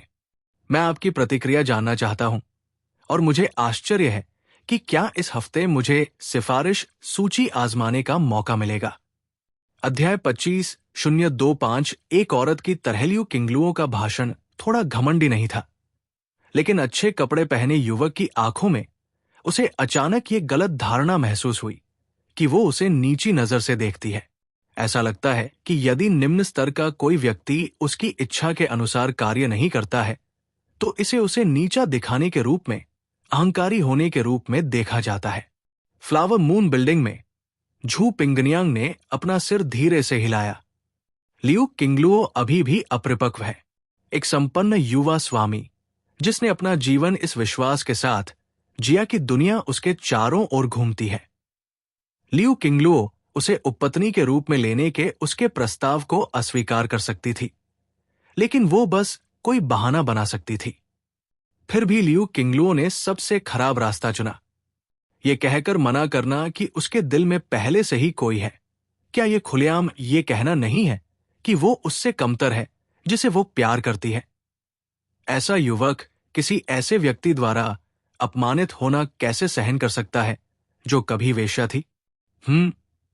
झू पिंगनियांग ने आंखें मूंद ली। उसने दूर से देखा कि लियू किंगलुओ ने अपनी स्कर्ट का कोना भींच लिया। उसकी छोटी उंगली थोड़ी कांप रही थी और अचानक उसने खुशी से ताली बजाई। एक दिलचस्प लड़की, सचमुच दिलचस्प। झू पिंगनियांग जोर से हंसा। उसने ये जानबूझकर किया, लियू किंगलुओ ने वास्तव में ये जानबूझकर कहा था। उस लड़की को तो ये भी नहीं पता था कि जू चांगान उसकी रक्षा कर रहा है। उसे इतनी बहादुरी कहां से मिली? क्या ऐसा इसलिए है क्योंकि जू चांगान उसके लिए इतना महत्वपूर्ण हो गया है? उसका साहस और चरित्र इस तरह कब बदल गया? लियू किंगलुओ जो प्रभाव देते थे वो जीवनहीनता का था। जो कुछ भी घटित होता था उसे निष्क्रियता से स्वीकार करना। पूर्व लियूअर हीन भावना से भरी हुई थी। एक कलाकार वेश्या के रूप में अपनी पहचान पर असाधारण रूप से शर्मिंदा थी और उसका साहस दयनीय रूप से छोटा था। झू पिंगनियांग ने याद किया कि अगर उसने मदद नहीं की होती तो इस लड़की को केवल डराने धमकाने से ही वेश्या बनने की धमकी दी जा सकती थी। फिर भी लियू किंगलुओ अब ऐसा करने के लिए पर्याप्त साहसी था। शायद आम लोगों की नजर में लियू किंगलुओ ने महज एक मामूली सी बात की थी, लेकिन झू पिंगनियांग बहुत आश्चर्यचकित था। यून कियान को बाहर निकलते हुए देखने या आज के अप्रत्याशित मौसम से भी ज्यादा दिल की कमजोरी को बदलना मौसम बदलने से कहीं अधिक कठिन है। तो आखिर किस वजह से वो ऐसी हालत में पहुंच गई? झू पिंगनियांग ने कमरे के कोने में जू चांगान की ओर देखा और हल्के से मुस्कुराया। ये बच्चा शायद ये नहीं समझता कि उसके शब्दों और कार्यों का इन लड़कियों के लिए क्या मतलब है, जो लगभग एक गहरे गड्ढे में फंसी हुई है। झू पिंगनियांग ने ब्यूटी फ्रूट का एक बड़ा टुकड़ा खाया। उसकी नजर यून कियान पर थी, जो शराब खाने के बाहर लड़कियों के साथ बातें कर रही थी। उसके मन में लियू किंगलुओ को साधना के लिए चाओयुन संप्रदाय में भेजने का विचार था। पहले ये बच्ची डरपोक और आत्महीन थी और झू पिंगनियांग को लगा कि भले ही वो उसे साधना के लिए जाने दे, वो निश्चित रूप से कहेगी कि उसके जैसा कोई इसके लायक नहीं है। लेकिन अब चीजें अलग है। झू पिंगनियांग को अचानक इस बात की जिज्ञासा हुई कि जिस लड़की की वो सांसारिक दुनिया में देखभाल कर रही है, वो कितनी दूर तक जा सकती है। हां, जहां तक इस बात का सवाल है कि इससे यून कियान को संभावित रूप से एक और प्रेम प्रतियोगी मिल जाएगा, इससे कोई फर्क नहीं पड़ता कि एक और है या नहीं। ये काफी दिलचस्प है। झू पिंगनियांग ने हंसते हुए उस युवक को देखा जो अच्छे कपड़े पहने हुए था और शराब खाने में गुस्से में था। उसने सोचा कि उसे धन्यवाद देना चाहिए, एक अच्छा नाटक प्रस्तुत करने के लिए और लड़की के चरित्र को उजागर करने के लिए। वास्तव में एक सभ्य उपकरण व्यक्ति उम्मीद है कि जू चांगान बाद में उस युवक को इनाम देने के लिए काफी निर्दयी हो जाएगा शराब खाने में। लियू किंगलुओ ने गहरी सांस ली, हल्के से अपने सामने रखा पीला कागज युवक की ओर बढ़ाया और कहा, क्या सज्जन के पास कोई और काम है? अगर नहीं तो मेरी छोटी सी दुकान अब तक खुल जानी चाहिए। उसकी आवाज थोड़ी कांप उठी। आखिरकार वो एक निम्न वर्गीय व्यक्ति थी। यहां खून से लथपथ हृदय के साथ खड़ी होना उस व्यक्ति से प्राप्त साहस से कहीं अधिक था, जिसकी वह प्रशंसा करती थी। अच्छे कपड़े पहने युवक चुप रहा, शायद इसलिए कि वो बहुत गुस्से में था, जिससे वो शांत लग रहा था। हैरान करने वाला मूलतः एक वेश्या, जिसका अर्थ वेश्या से अधिक कुछ नहीं हो सकता। युवक की आंखें सिकुड़ गई, उसके कान हल्के से कांपने लगे, यहां तक कि एक कोना भी उसकी इच्छा का विरोध कर सकता था। इसमें कोई आश्चर्य नहीं कि पारिवारिक मामलों में वो अपने वैध बड़े भाई के साथ तुलना नहीं कर सकता था। उसका आधा सिर शोर से गूंज उठा और उसकी निगाहें और अधिक क्रूर हो गई। वो सावधानी पूर्वक कपड़े पहने लियू किंगलुओं को देख रहा था, उसके चेहरे पर लटकते हुए लटकन और उनके नीचे अर्धछिपे हुए आकर्षक आंसू के तिल को देख रहा था। तो क्या तुमने मेरी हर बात को हवा समझ लिया? युवक ने अपना सभ्य मुखौटा उतार फेंका, अचानक अपनी कमर से खंजर निकाला और लियू किंगलुओं की बर्फीली गर्दन पर वार करते हुए क्रूरता से कहा, क्या तुमने सचमुच सोचा था कि ये युवा स्वामी तुम्हें, जो कि एक वेश्या मात्र है, सहन कर सकेगा? लियू किंगलुओ युवक के अचानक परिवर्तन के लिए पूरी तरह से तैयार नहीं थी और एक लड़की होने के नाते वो प्रतिक्रिया करने में पूरी तरह से असमर्थ थी। क्लैंग! अचानक धातु के बजने की स्पष्ट आवाज आई, चांदी की रोशनी चमकी और युवक के हाथ में खंजर टुकड़े टुकड़े हो गया। बस बहुत हो गया। जू चांगान ने आह भरी। जू, युवा मास्टर जू। लियू किंगलुओ ने जू चांगान को देखा। जैसे ही वो छाया से बाहर आया, उसकी खूबसूरत आंखें अविश्वास से भर गई। जू चांगान अमर संप्रदाय का हिस्सा होने के नाते बिल्कुल सही समय पर कार्य किया। निस्संदेह वो कुछ समय से देख रहा था। सदमे से खुशी में परिवर्तन ने लियू किंगलुओं के शरीर को कमजोर बना दिया। उसने सोचा कि कैसे जू चांगा ने उसके लिए ब्लेड को रोक दिया था, जिससे उसका दिल तेजी से धड़कने लगा। क्लास लीडर झू ने मुझे भेजा है। जू चांगा ने झू पिंगनियांग को ढाल के रूप में इस्तेमाल किया। यह सुनकर लियू किंगलुओ क्षण भर के लिए स्तब्ध रह गई। उसके हाथ अनायास ही आपस में जुड़ गए। काइली मिनोग अब कहाँ है? जानिए उनके हैरान कर देने वाले सफर के बारे में। हर ब्यूटी वो होशियार थी। मैंने सुश्री झू को फिर से चिंतित कर दिया है। लियू किंगलुओ ने अपने होंठ काटे। उसका चेहरा थोड़ा पीला पड़ गया। वो धीरे से मुस्कुराई। किंगलुओ ने युवा मास्टर को धन्यवाद दिया। अच्छे कपड़े पहने युवक अंततः सदमे से बाहर आया। उसने अपने हाथ में टूटे खंजर को देखा, फिर अपने सामने जू चांगान और लियू किंगलुओ को देखा। जब लियू किंगलुओ उससे बात कर रही थी, तो वो हर वाक्य में खुद को मैं कहकर संबोधित कर रही थी। जू चांगान का सामना करते हुए उसने खुद को मैं उपपत्नी कहकर अपना मुंह खोला। आप कौन हैं? किस परिवार के कीमियागर? क्या आप जानते हैं कि मैं कौन हूं? युवक के शब्द आधे में ही उसके गले में अटक गए। उसकी आंखों में डर झलक रहा था। आप कौन हैं? इससे मेरा कोई लेना देना नहीं है। जू पिंगनियांग से भी बड़ा। जू चांगा ने अपनी भौं पर तलवार की चमक दिखाते हुए हंसते हुए कहा। तलवार की चमक से उसका मांस फट गया। युवक की भौं से खून उसकी नाक की नोक तक रिसने लगा। मुझे मत मारो। युवक की आंखें सिकुड़ गई। युवा मास्टर जू। लियू किंगलुओ जू चांगान की हरकतों से डर गई। उसका सिर जोर से हिल गया। युवा मास्टर, ऐसा मत करो। वो नहीं चाहती थी कि जू चांगान उसकी वजह से इस तरह के व्यक्ति के साथ उलझे। अगर ऐसा हुआ तो उसकी बहनें उसके खिलाफ शिकायत करेंगी। मैं उसे मारने की योजना नहीं बना रहा था। जू चांगान का वाक्य बीच में ही रुक गया। जब उसे अचानक खतरे का आभास हुआ, उसने तुरंत अपना सिर घुमा लिया। शराबखाने की खिड़कियां खुल गई। एक छोटी सी आकृति अबाबिल की तरह उड़कर अंदर आई। रास्ते से अलग हटे, एक नाजुक चीख के साथ एक नरम बल ने जू चांगान को 3 कदम पीछे धकेल दिया। उस व्यक्ति ने अचानक अपने शरीर को घुमाया, हवा में 90 डिग्री घुमाया और अच्छे कपड़े पहने युवक के चेहरे पर बेरमी से एक कोड़ा मारा। इससे पहले कि वो शराबखाने की दीवारों से टकराता, उसने उसके चेहरे पर जोर से पैर रखा और मजबूती से जमीन पर गिर गई। टकराना, लकड़ी का फर्श थोड़ा सा टूट गया। ध्वनि अच्छी है, ध्वनि अच्छी है तो ले जाना भी अच्छा है।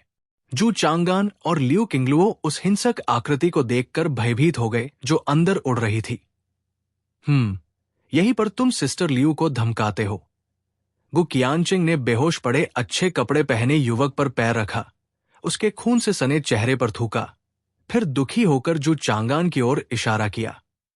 तुम्हारा इस आदमी का खाना बनाना तो ठीक था, लेकिन एक बूढ़ी औरत की तरह इतनी अनिश्चितता से पेश आना, सचमुच एक औरत की तरह। अध्याय 26:026 स्वर्ण नीति गु कियानचिंग में झू पिंगनियांग जैसी बेशर्मी नहीं थी, इसलिए उसने जू चांगान और युन कियान का गुप्त रूप से पीछा नहीं किया। युन कियान की संभावित प्रतिद्वंद्वी लियू किंगलुओं के बारे में उसकी अच्छी धारणा थी और विचार करने के बाद उसने सोचा कि उसे बस सुंदर लड़कियां पसंद है, इसलिए वो ऊब गई थी और लियू किंगलुओं को ढूंढने के लिए आना चाहती थी ताकि वो खेल सके और साथ में कुछ शराब भी खरीद सके। आखिरकार उसने पहले भी लियू किंगलुओं के साथ शराब पीने का आनंद लिया था। सो वो शराबखाने में आई और देखा कि युन कियान एक पेड़ के नीचे एक छोटी लड़की के साथ बातें कर रही है। वो खुशी खुशी उनका स्वागत करने ही वाली थी कि तभी उसने देखा कि जू चांगान ने पहरेदारों को बाहर निकालकर सड़क किनारे छोड़ दिया है और वो कुछ देर तक जासूसी करने के लिए शराबखाने के बाहर खड़ी हो गई। उसने ज्यादा कुछ नहीं देखा और केवल लियू किंगलुओं को धमकाते हुए देखा, लेकिन जू चांगान कोने में छिपी हुई थी और कुछ नहीं कर रही थी। हालांकि जू चांगान ने अंततः हस्तक्षेप किया, लेकिन उसकी कार्रवाई इतनी मामूली थी कि वो परेशान करने वाली थी। इसलिए गु कियानचिंग ने युवक को सबक सिखाने का फैसला किया, फिर तुरंत जू चांगान के प्रति असंतोष व्यक्त किया। उसने इस बारे में ज्यादा नहीं सोचा। संतुष्ट नहीं। गु कियानचिंग द्वारा ये कहे जाने पर जू चांगा ने सोचा कि वो सही थी। उसने गु कियानचिंग को कमर पर हाथ रखे, उसके प्यारे से हावभाव से डांटते हुए देखा। उसकी नजर जमीन पर पहले से ही लगे खून पर पड़ी और उसकी आंखें थोड़ी सिकुड़ गई। अपने कार्यों के लिए उनके अपने सिद्धांत थे। हालांकि वो गु कियानचिंग की तरह निर्दयता से काम करना चाहता था, परिणामों की परवाह किए बिना। चूंकि वह झू पिंगनियांग के लिए काम कर रहा था, इसलिए उसे नियमों का पूरी तरह से पालन करना होगा। इसलिए वो गु कियानचिंग की तरह लापरवाही से व्यवहार नहीं कर सकता था। ये छोटी लड़की बहुत निर्दयी थी। जू चांगा ने सोचा कि यदि गु कियानचिंग की मार खाने वाले उस लाडले युवक की जगह वो होता तो भी उसका प्रदर्शन ज्यादा अच्छा नहीं होता। 79 साल की उम्र में भी मर्दाना ताकत 10 गुना कैसे बढ़ाए, तंत्र मैक्स पफ फ्यूचर द्वारा विज्ञापन जू चांगान क्यूई साधना के 9वें स्तर पर था। फिर भी वो गु कियानचिंग की गतिविधि को केवल थोड़ा सा ही पकड़ सका, और जैसे ही वो अंदर गई उसने उसके आसपास की आध्यात्मिक क्यूई को बाधित कर दिया, जिससे उसे कई कदम पीछे हटना पड़ा।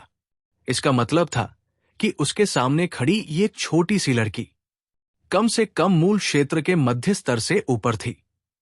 यदि गु कियानचिंग वास्तव में उससे लड़ना चाहती थी तो वो इसे 3 चालों में हल कर सकती थी। उसके पास अच्छी खेती की प्रतिभा या संसाधन नहीं थे। एक बार फिर लोगों के बीच असमानता महसूस हो रही है, और गु कियानचिंग का स्वभाव, ये लियू किंगलुओ की छोटी सी दुकान थी, फिर भी उसने इसे खून से सना रहने दिया। इस समय लियू किंगलुओ ने अपने चेरी होठों को थोड़ा सा खोला। जाहिर तौर पर उसे समझ नहीं आ रहा था कि वो किस तरह का दृश्य देख रही है। तो ठीक है, जू चांगान मुस्कुराए बिना नहीं रह सका।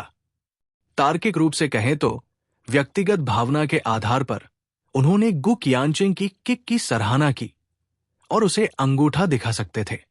गु कियानचिंग ने जू चांगान की मुस्कुराहट को देखते हुए पलकें झपकाई और क्षण भर के लिए हक्की बक्की रह गई। उसके सिर के ऊपर एक बड़ा प्रश्न चिन्ह धीरे धीरे तैरने लगा। इस आदमी को क्या हो गया है? क्या एक पुरुष को औरत होने पर डांटने पर गुस्सा नहीं होना चाहिए? वो अभी भी मुस्कुरा क्यों रहा है? क्या उसे कोई समस्या है?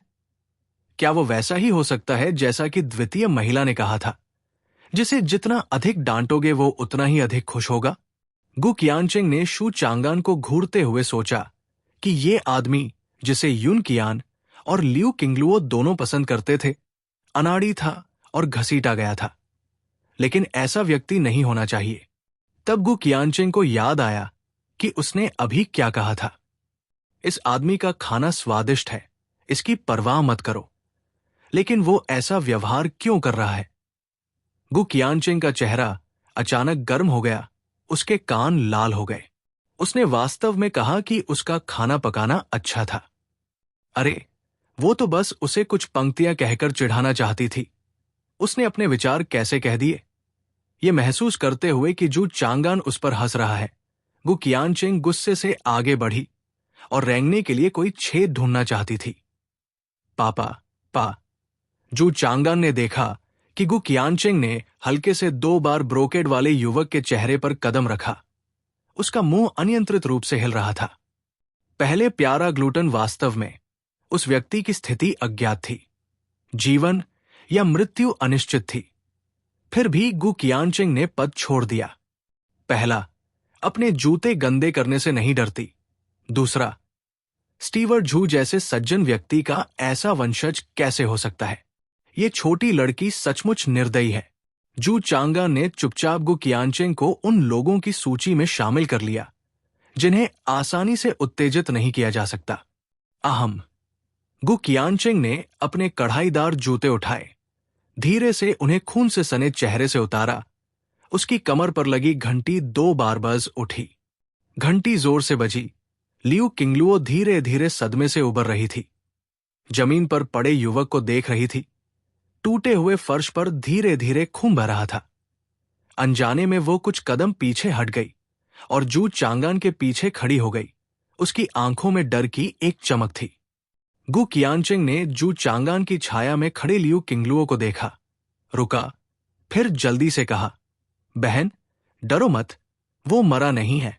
मैंने अपनी ताकत को नियंत्रित किया। इसका अधिकांश हिस्सा जमीन में समा गया। जब गु कियानचेंग बोल रही थी तो वो थोड़ी असहज दिख रही थी। हॉर्स गर्ल आयला क्रिस्टीन की ऑफ कैमरा जिंदगी आपको हैरान कर देगी। जेनिफर एनिस्टन की आईवीएफ लड़ाई, जिसके बारे में उन्होंने सालों तक चुप्पी साधे रख, अगर स्वस्थ रहना है तो चिकन का ये हिस्सा कभी न खाए मरा तो नहीं है, लेकिन अगर वो जाग भी गया तो मूर्ख ही होगा। वो इससे कम परवाह नहीं कर सकती थी, क्योंकि वो उसकी पसंदीदा वाइन लेडी बहन को मरना चाहता था। गु कियानचेंग ने उसकी खोपड़ी को सीधे नहीं कुचला, क्योंकि वो पहले से ही लियू किंगलुओ को डराने से डर रहा था।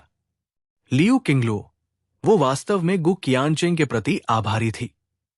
बातचीत के दौरान लियू किंगलुओ की नजर जू चांगान पर पड़ी, जो उसके छोटे भाई के बराबर उम्र का था, और उसे बहुत सहजता महसूस हो रही थी। गु कियानचेंग उसकी मदद कर रहा था और शू चांगान भी उसकी मदद कर रहा था। उसके हस्तक्षेप के समय और शब्दों से पता चल रहा था कि वो वहां काफी समय से था। लेकिन गु कियानचेंग के लगभग गुस्से से भरे दृष्टिकोण की तुलना में जू चांगान भी आसानी से उसकी समस्या को सुलझाने में मदद कर सकता था। लेकिन वो केवल देखता रहा। क्यों? क्या वो उसे खुद को मूर्ख बनाते हुए, अपने डर में आनंद पाते हुए देख रहा था? बिल्कुल नहीं। उसने अभी अभी प्रयास करके एक अनुबंध को अस्वीकार करने का साहस जुटाया था। जू चांगान कोई उच्च और शक्तिशाली व्यक्ति नहीं था जो समस्याओं को सुलझाने के लिए हस्तक्षेप कर रहा था, बल्कि वो उसके स्थान पर खड़ा था, उसके प्रयास को संरक्षित कर रहा था, उसकी शेष गरिमा को बचा रहा था।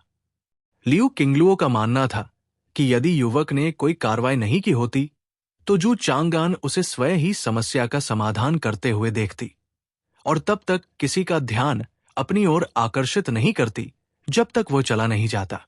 इस कोमलता ने लियू किंगलुओ के दिल को धड़का दिया। गहरी सांस ली लियू किंगलुओ में कोई असामान्यता नहीं दिखी।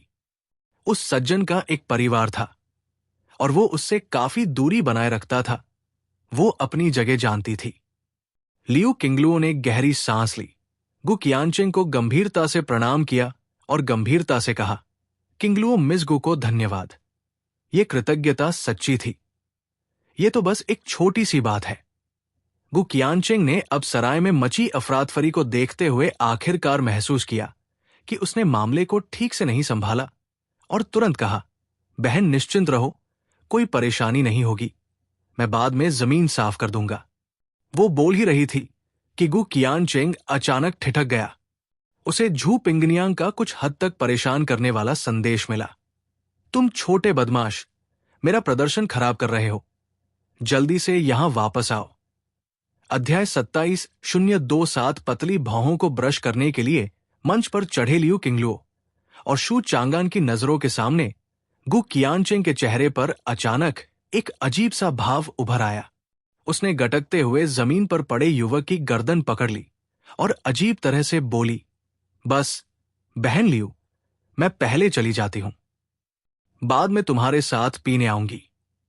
वो शुरू में लियू किंगलुओ को प्रतिशोध से न डरने और लियू किंगलुओ के दिल में अपनी छवि सुधारने के लिए कहना चाहती थी, लेकिन अप्रत्याशित रूप से ऐसा लग रहा था कि उसने वास्तव में कुछ गलत किया है, और उसे उसकी चाची ने आवाज प्रसारण के माध्यम से कठोर रूप से डांटा। मिस, आगे बढ़िए और व्यस्त रहिए, लियू किंगलुओ ने कहा। मिस गु, इस समय जो चांगान ने अचानक गु कियानचेंग को पुकारा। क्या हुआ? गु कियानचेंग ने हैरान होकर पीछे मुड़ते हुए पूछा। बहुत संतोषजनक, जू चांगान ने कहा। गु कियानचेंग अचंभित रह गई। अपने हाथ में आधे मृत व्यक्ति को देखकर गर्व से अपना सिर उठाया। वो दरवाजे से बाहर चली गई और युन कियान और नौकायन युवती की निगाहों में अर्धमृत युवक को बेहोश गार्ड के ऊपर रख दिया। फिर युन कियान के पास कूद गई और अपना सिर उठाते हुए बोली, सुश्री युन। युन कियान ने जवाब दिया, मुझे कुछ और काम करना है, मुझे पहले निकलना होगा। गु कियानचेंग ने अपनी भौहें उठाई और फुसफुसाया, बहन, तुम्हारा पति अंदर औरतों के साथ फ्लर्ट कर रहा है, क्या तुम कुछ नहीं करोगी? उसके बगल में बैठी नौकायन युवती बोलना चाहती थी, लेकिन रुक गई।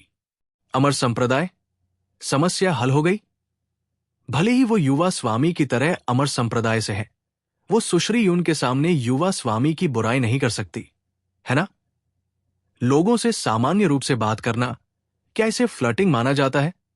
यून कियान ने पूछा। शायद नहीं। गु कियानचेंग ने जीभ चटकाई, फिर रोइंग मैडन की चौंकती निगाहों के सामने उसे राजकुमारी की तरह जमीन से उठाया और कहा, तुम्हारे क्लास लीडर ने मुझे तुम्हें मेडिकल क्लिनिक ले जाने के लिए कहा था। Class leader? पिंगनियांग, मैं फ्लावर मून बिल्डिंग से नहीं हूं।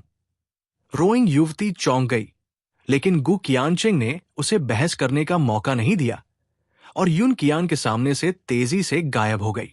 मजाक को छोड़ दे तो झू पिंगनियांग के निर्देशों के बिना भी वो अन्य लड़कियों को यून कियान के करीब आते हुए नहीं देख सकती थी। यू कियान पलक झपकते ही सिर्फ वो ही शराब खाने के बाहर रह गई। यून कियान शराब खाने की ओर एक कदम बढ़ा, फिर पीछे हटकर चुपचाप खड़ी हो गई। उसे अभी भी याद है, जू चांगा ने उसे बिना हिले डुले यही रहने के लिए कहा था। लियू किंगलुओ ने सलामी दी और जब गु कियानचेंग युवक के शव को लेकर चला गया, तभी वो खड़ी हुई।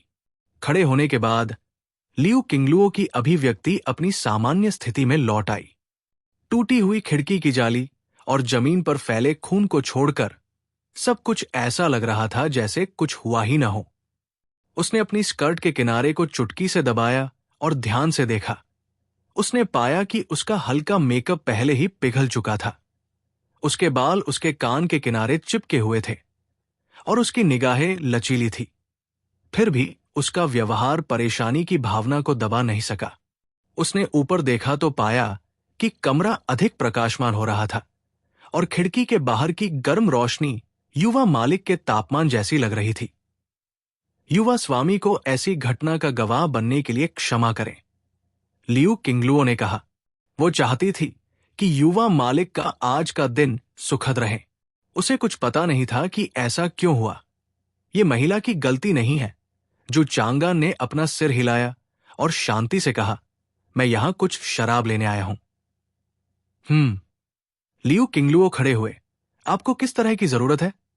जू चांगा ने एक स्टोरेज पाउच निकाला और कहा, सबसे पहले जे ड्यू के 20 जार। यून कियान की शराब सहनशीलता कम है, लेकिन उसे लियू किंगलुओ द्वारा बनाई गई जे ड्यू पसंद है, इसलिए उसे अपने पास अधिक शराब रखना उचित है। लियू किंगलुओ को आश्चर्य हुआ। मेरे पास इतने सारे नहीं हैं। जितनी भी तुम्हारे पास हो, मैं सब ले लूंगा। मुझे किंगलुओ की तेज शराब के कुछ जार भी दे दो, जू चांगान ने कहा। वैसे अगर उस महिला ने मुझे पहले जो चावल की शराब दी थी वो थोड़ी हल्की होती तो बेईसांग शहर के मर्दों को ज्यादा पसंद आती और अच्छी बिकती भी। क्या ऐसा है? लियू किंगलुओ अच्छी तरह से जानती थी कि जू चांगान को वेश्यालय में प्रवेश करने से पहले महिलाओं द्वारा दफन की गई बेटी रेड वाइन का महत्व समझ में नहीं आया था, लेकिन उसने बेईसांग शहर के अन्य पुरुषों के स्वाद की परवाह नहीं की, क्योंकि वहां दूसरा जार नहीं होगा। कुछ बातें स्पष्ट नहीं की जानी चाहिए, इससे युवा मास्टर जू पर और अधिक बोझ पड़ेगा। इस समय लियू किंगलुओ को कुछ एहसास हुआ। उसकी अभिव्यक्ति अस्थिर थी, उसका चेहरा सफेद था। फिर भी उसने शांत रहने का नाटक किया और कहा, आप उन सभी को ले जाना चाहते हैं? हां। जू चांगा ने मुस्कुराते हुए सिर हिलाया। आज के बाद वो महिला मेरे साथ पहाड़ पर आएगी। भविष्य में यहां लौटने का मौका शायद ही मिले। बधाई हो, युवा स्वामी। लियू किंगलुओ मुस्कुराया। मैं शराब तैयार करने जा रहा हूं, कृपया एक क्षण प्रतीक्षा करें। युवा स्वामी। लियू किंगलुओ ने अपनी स्कर्ट का किनारा उठाया और पिछवाड़े का दरवाजा खोला। उसकी दृष्टि धीरे धीरे धुंधली हो गई। उन्होंने अपनी हृदय की इच्छा के सामने अपना संयम खोए बिना एक कलाकार वेश्या का आचरण बनाए रखा। लियू किंगलुओ अच्छी तरह से जानती थी कि जू चांगान कभी भी उसके साथ अस्पष्टता से दूर नहीं रहा था। शुरू से अंत तक उसका रवैया बहुत स्पष्ट था, जिससे उसे कभी भी अस्पष्टता का एहसास नहीं हुआ। चाहे वो उसके साथ हो या बिल्डिंग की अन्य लड़कियों के साथ, उसने वही रवैया बनाए रखा। शारीरिक और भावनात्मक दोनों तरह से दूरी बनाए रखी। यहां तक कि शराब का एक जग प्राप्त करते समय भी उसे स्वीकार करने से पहले उन्होंने अपनी सारी भावनाएं निकाल दी। युवा मालिक ने उसकी शराब इसलिए नहीं खरीदी क्योंकि वो उसे पसंद करता था, बल्कि उसने ये शराब पूरी तरह से झू पिंगनियांग की सिफारिश पर खरीदी थी। लियू किंगलुओ ने अपनी मुट्ठियां भींच ली। उसके नाखून उसकी हथेली में गड़ गए। इन लड़कियों को अनजान और चिपचिपे ग्राहकों से ज्यादा किसी चीज से नफरत नहीं होती। इसलिए उसने कुछ भी करने की योजना नहीं बनाई।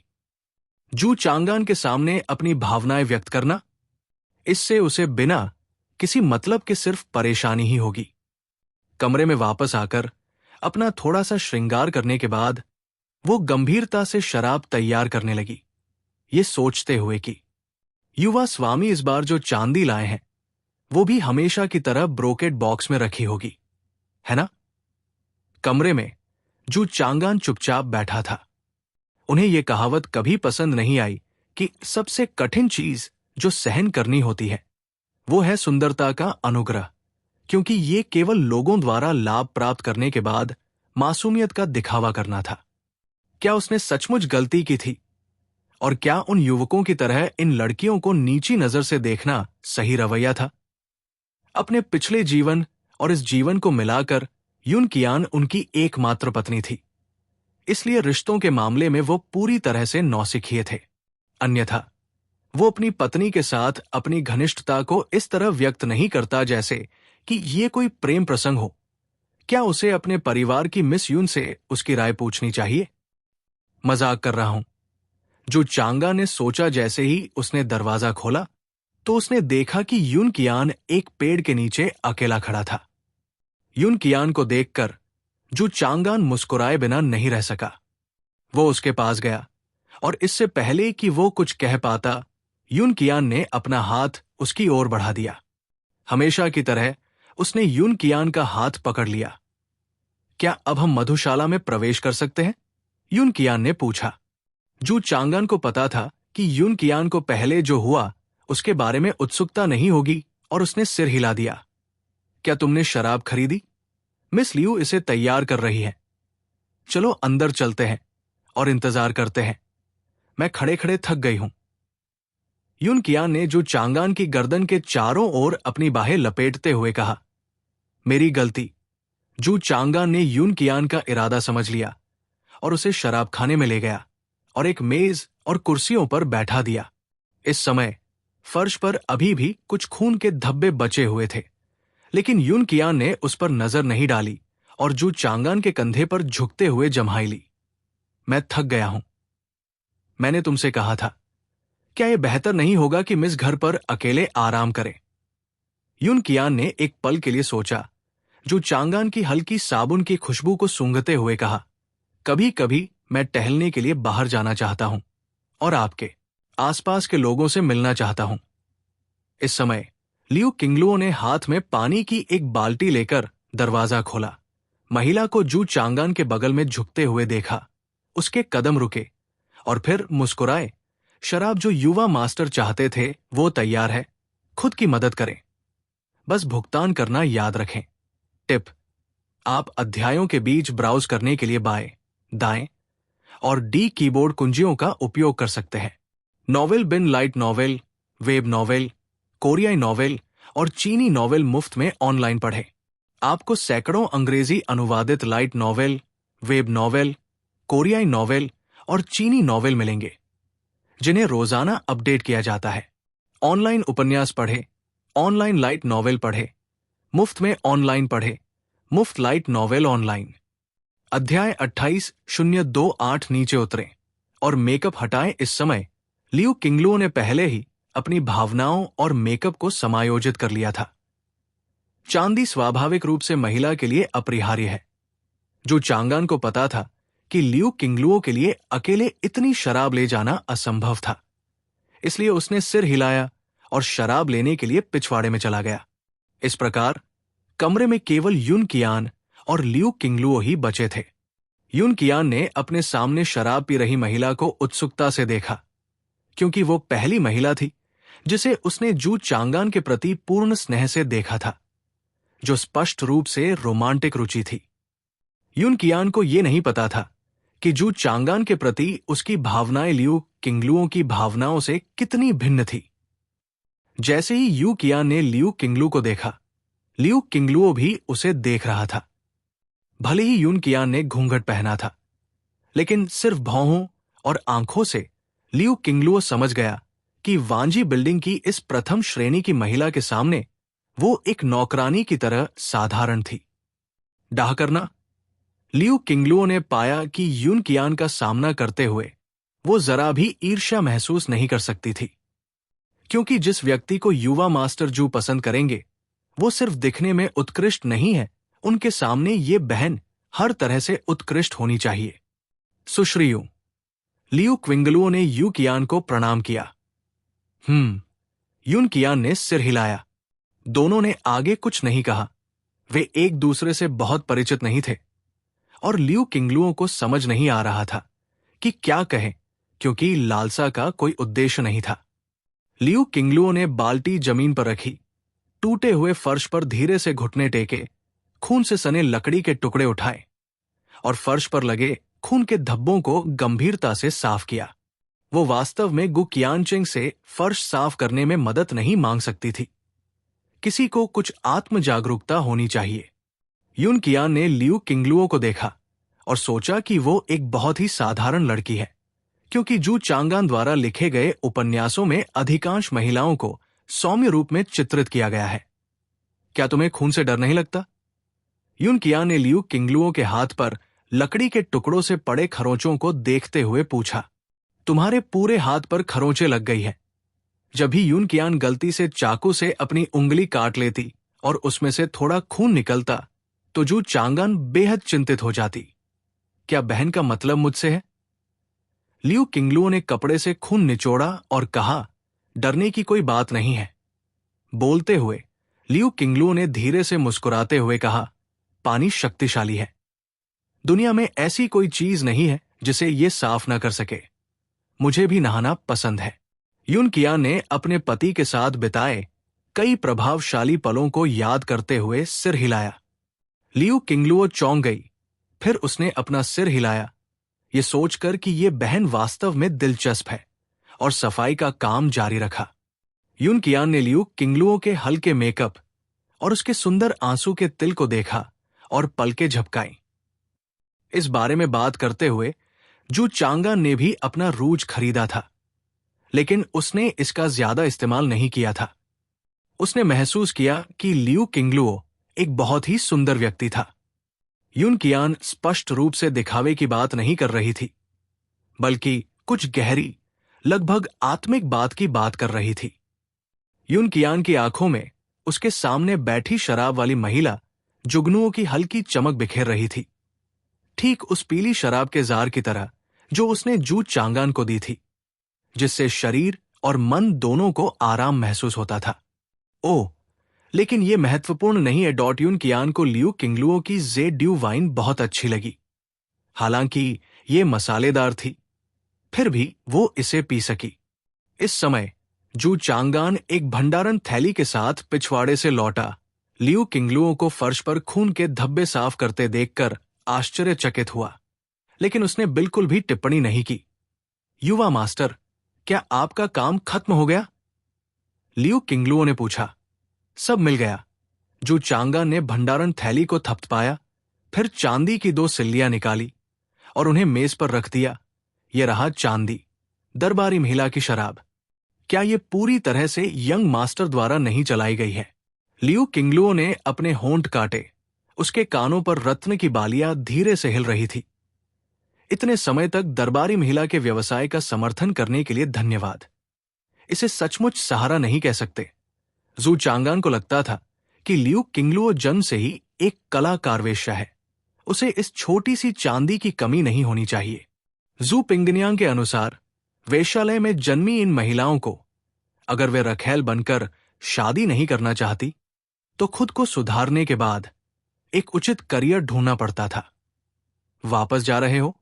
युन कियान ने आलस से हाथ बढ़ाया। वापस जा रहे हैं, जू चांगान ने कहा। लौटने पर युन कियान का सामान व्यवस्थित करने की योजना बना रहे थे। फिर पहाड़ पर चढ़ेंगे। छोटे युवा स्वामी, अपना ध्यान रखना।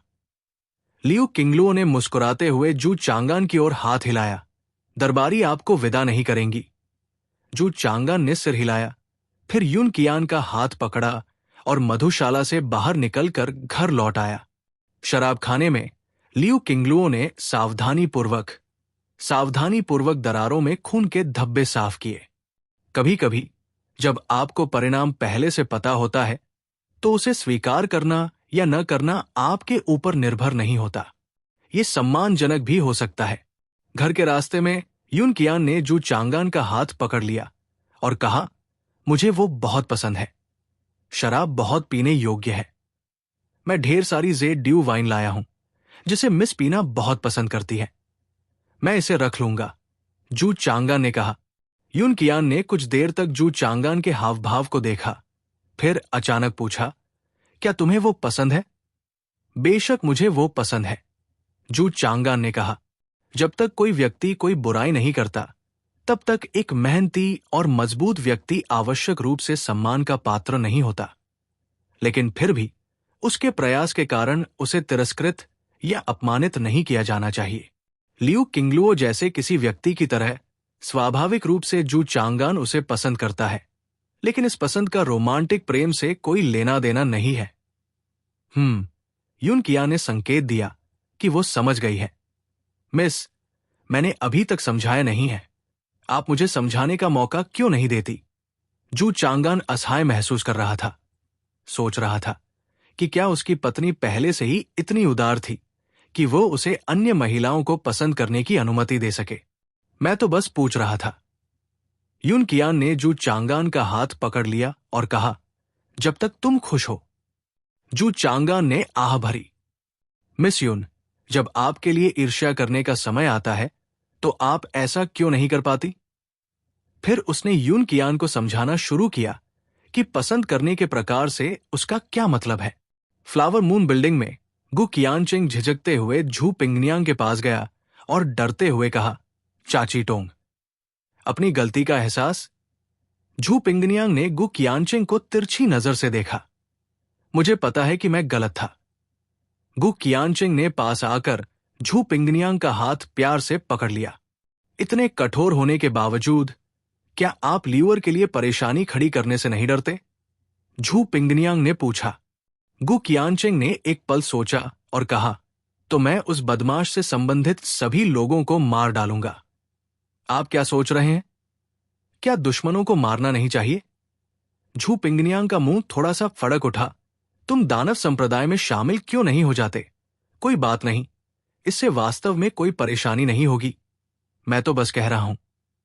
ओह, गु कियानचिंग को पूरी तरह से समझ नहीं आया, लेकिन वो बचपन से ही अपनी चाची की बातें सुनती आई थी। चाची टोंग, जब सिस्टर लियू को सुश्री युन का पति पसंद है तो वो अपने लिए प्रयास क्यों नहीं करती? गु कियानचिंग ने पूछा। सच में एक छोटी बच्ची ऐसे सवाल पूछ रही है। झू पिंगनियांग हल्के से हंसी। इस काम में उनके लिए संगीत सुनते हुए और बिस्तर पर आराम से रहते हुए युवा मालिक को खुश करना नियमों का पालन करता है। बिस्तर के नीचे अलग थलग रहना भी नियमों का पालन करता है। फिर भी हमेशा कुछ लोग होते हैं जो ये मान लेते हैं कि उसे खुश करना महिलाओं के दिल से है। झू पिंगनियांग ने अपना सिर हिलाया और कहा। फिर जब उन्हें एहसास हुआ कि महिलाओं को वास्तव में पसंद नहीं है तो वे गुस्से में उन्हें बेरहम कुतिया कहती है। सच में मंच पर झाड़ू लगाना, भौहें ऊपर उठाना, फूलों का श्रृंगार उतारना, बसंत की वो हजारों बयारे इसी के बराबर है। मुझे समझ नहीं आया। गु कियानचिंग ने अपना सिर हिलाया, ये महसूस करते हुए कि पसंद करने का मतलब कसकर पकड़ना होना चाहिए। आत्मभोग एक ऐसी चीज है जिसके बारे में ल्यूअर बहुत जागरूक है। झू पिंगनियांग ने गर्व से कहा, मेरे अधीन लड़कियां हमेशा खुद को समझती है। कलाकार वेश्याओं की अपनी जीवन शैली होती है, लाल वेश्याओं की अपनी जीवन शैली होती है। किसानों की अपनी जीवन शैली होती है, सामान्य लोगों की अपनी जीवन शैली होती है। नहीं, ये किसी पृथक अलौकिक अमर संप्रदाय का काम है कि वो मनमाने ढंग से न्याय करे। लेकिन उच्च स्थिति और ताकत वास्तव में कमजोर के भाग्य को नियंत्रित कर सकती है। लेकिन झू पिंगनियांग वेश्यालय में अपने दिल को परिष्कृत करती है। इसका मतलब यह नहीं है कि वो पूरी तरह से एकीकृत है। नीजी, जब तुम पहाड़ पर चढ़ो तो किंगलुओ को भी अपने साथ ले जाओ और फिर उसे यू कियान की तरह ट्राइपॉड हार्ट पीक या सेलेस्टियल ब्राइट पीक पर बिठा दो। झू पिंगनियांग हंसा। गु कियानचिंग की आंखें चौड़ी हो गई। ये वास्तव में कोई व्यक्तिगत पूर्वाग्रह नहीं है। झू पिंगनियांग ने आंखें सिकोड़ते हुए कहा, उसकी हड डिया बहुत अच्छी है। पहले उसका स्वभाव ठीक नहीं था और वो साधना के लिए उपयुक्त नहीं थी, लेकिन अब स्थिति अलग है। झू पिंगनियांग भावुक होकर खड़े हो गए। ठीक है, मैं पहले उनसे पूछूंगा। अध्याय 29 029 चाओयुन रोड्जू चांगा ने सोचा था कि युन कियान के पास पहाड़ पर ले जाने के लिए बहुत सारी चीजें नहीं होंगी, लेकिन जब उसने देखा कि वो उस बदसूरत लकड़ी की नक्काशी को भी पैक कर रही है जो उसने एक बार उसके लिए बनाई थी, तो वो काफी असहाय हो गया। मिस, हम खेती करने जा रहे हैं, घर बदलने नहीं। लेकिन मैं उन सबको अपने पास रखना चाहती हूं। युन कियान ने जो चांगान द्वारा दी गई लकड़ी की नक्काशी से छेड़छाड़ की, वो किसी मानव आकृति की तरह मुश्किल से पहचानी जा सकती थी, लेकिन उसे वो बहुत पसंद आई। यदि उसे ये खजाने फेंकने पड़ते तो वो खेती के प्रति इतनी उत्सुक नहीं होती। अपनी पत्नी की सिकुड़ी हुई भौं को देखकर जू चांगा ने देखने के लिए स्टोरेज बैग खोला। कपड़े, दैनिक आवश्यकताएं, शराब, युन कियान के लिए लिखे गए उपन्यास, उपहारों का ढेर और छोटी मोटी चीजें। ठीक है। जू चांगा ने धीरे से युन कियान के हाथ से लकड़ी की नक्काशी ली और उसे स्टोरेज बैग में रख दिया। वरिष्ठ झू को आशीर्वाद दो हमें ये स्टोरेज बैग देने के लिए। अपने छोटे से घर को देखते हुए ऐसा प्रतीत होता है कि वहां लगभग कुछ भी नहीं बचा था। क्या आप कुछ और लेना चाहते हैं? जू चांगा ने पूछा। हां। युन कियान बेडरूम में वापस गई और एक नरम डबल तकिया लेकर बाहर आई। जू चांगा ने अपने होठों पर थप्पड़ मारा। तुम्हें नाक में दम करने की सजा मिलनी चाहिए। ले लो, युन कियान ने दृढ़ता से कहा। ठीक है, ठीक है। जू चांगा ने अपना सिर हिलाया और फिर कहा, समय हो गया है, चलो। युन कियान ने जवाब दिया। जू चांगान का हाथ पकड़ते हुए वे उस जगह से चले गए जहां वो 1 साल से अधिक समय से रह रही थी। एक ऐसी जगह जो केवल उसके रहने पर ही घर थी। चाओयुन संप्रदाय समुद्र की पर्वत श्रृंखलाओं के बीच स्थित था और शू चांगान जैसे साधक जो अभी तक बादलों पर सवार नहीं हो सकते थे, उन्हें संप्रदाय में वापस लौटने के लिए नियमों का पालन करना पड़ता था और एक मार्गदर्शक शिष्य को ढूंढना पड़ता था। मार्गदर्शक बादल नाव काफी दूर बेईसांग शहर के दक्षिण में एक चट्टान पर है। जू चांगान ने दूर की ओर इशारा किया। युन कियान ने बादलों को चीरते हुए पहाड़ को देखा और गंभीरता से कहा, चलो वापस चलते हैं। बेशक, जू चांगान युन कियान को पहाड़ पर अकेले चलने नहीं देगी, ये बहुत ज्यादा होगा। इसलिए जू चांगान ने अपने मुंह का कोना सिकोड़कर युन कियान की तरफ उंगली हिलाई। अपनी पीठ पर या अपनी बाहों में कोई एक चुन लो। जू चांगान खांसते हुए बोला, व्यक्तिगत रूप से मैं पीठ पर उठाने की सलाह देता हूं, कम मेहनत लगेगी। मैं तुम्हारी बात सुनूंगी। युन कियान ने हल्के से अपनी बाहें जू चांगान की गर्दन के चारों ओर लपेट दी और धीरे से उस पर झुक गई। जू चांगान को अपनी पीठ पर दबाव महसूस हुआ। यू कियान को धीरे से सहारा देते हुए जू चांगान ने थोड़ा सा अनुमान लगाया और कहा, मिस, क्या आप पहले से थोड़ी भारी हो गई है? युन कियान की ठोड़ी जू चांगान के कंधे से टकराई और उसने हल्के से उसके सिर पर थपथपाया। क्या तुम ये जानबूझकर कर रहे हो? नहीं। जू चांगान ने मन ही मन सोचा कि वो युन कियान को चाओयुन संप्रदाय में ले जाने को लेकर अपनी घबराहट को छिपाने की कोशिश कर रहा था। वे छोटे रास्ते से बाहर निकले और चट्टान पर चढ़ गए। ये उबड़ खाबड़ यात्रा ऐसी चीज नहीं थी जिसे जू चांगान आसानी से दूसरों के साथ साझा कर सके। चट्टान पर पहुंचने के बाद उन्होंने बादलों का एक अंतहीन समुद्र देखा। हवाओं ने बादलों को हिला दिया, जिससे एक विशाल दृश्य बना जो समुद्र की याद दिलाता था। दूर क्षितिज पर चमकता सूरज चमक रहा था। ये वो स्थान था जहां चाओयुन शिष्यों ने पहाड़ पर चढ़ाई की थी। युन कियान को नीचे उतारते हुए जो चांगान ने आगे मंडप की ओर इशारा किया और कहा, मिस, वो वहां है। आखिरकार यहां। युन कियान ने अपने थोड़े से अकड़ चुके शरीर को तानकर अपनी छाती से रुमाल निकाला और धीरे से जू चांगान के माथे से हल्का पसीना पोंछते हुए शांति से कहा, थक गए? वास्तव में नहीं। जू चांगान के पास अभी भी बहुत सारी आध्यात्मिक क्यूई बची हुई थी और युन कियान का वजन ज्यादा नहीं था। वो विशुद्धतः अन्य कारणों से पसीना बहा रहा था।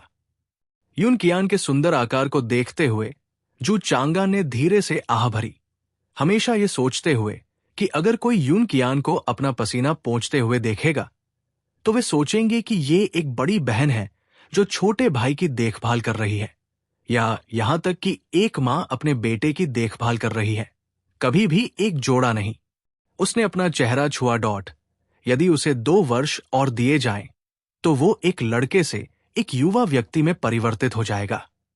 युन कियान का हाथ पकड़कर वे मंडप में दाखिल हुए, जहां उन्होंने देखा कि कुछ ही दूरी पर एक युवा ताओवादी भिक्षुणी बैठी हुई एकाग्र भाव से पढ़ रही थी। हालांकि पढ़ने में तल्लीन व्यक्ति को परेशान करने से अनिच्छुक जो चांगान मेज के पास आया और धीमी आवाज में बोला, बड़ी बहन, हमें पहाड़ पर चढ़ना है। सन्नाटा छा गया। बड़ी बहन, जो चांगान ने फिर पुकारा। आह! युवा ताओवादी नन अंततः अपने होश में आई। उसने जू चांगान और युन कियान को देखा। उसकी प्रतिक्रिया आधी, धड़कन धीमी थी। उसने जू चांगान को पहचान लिया।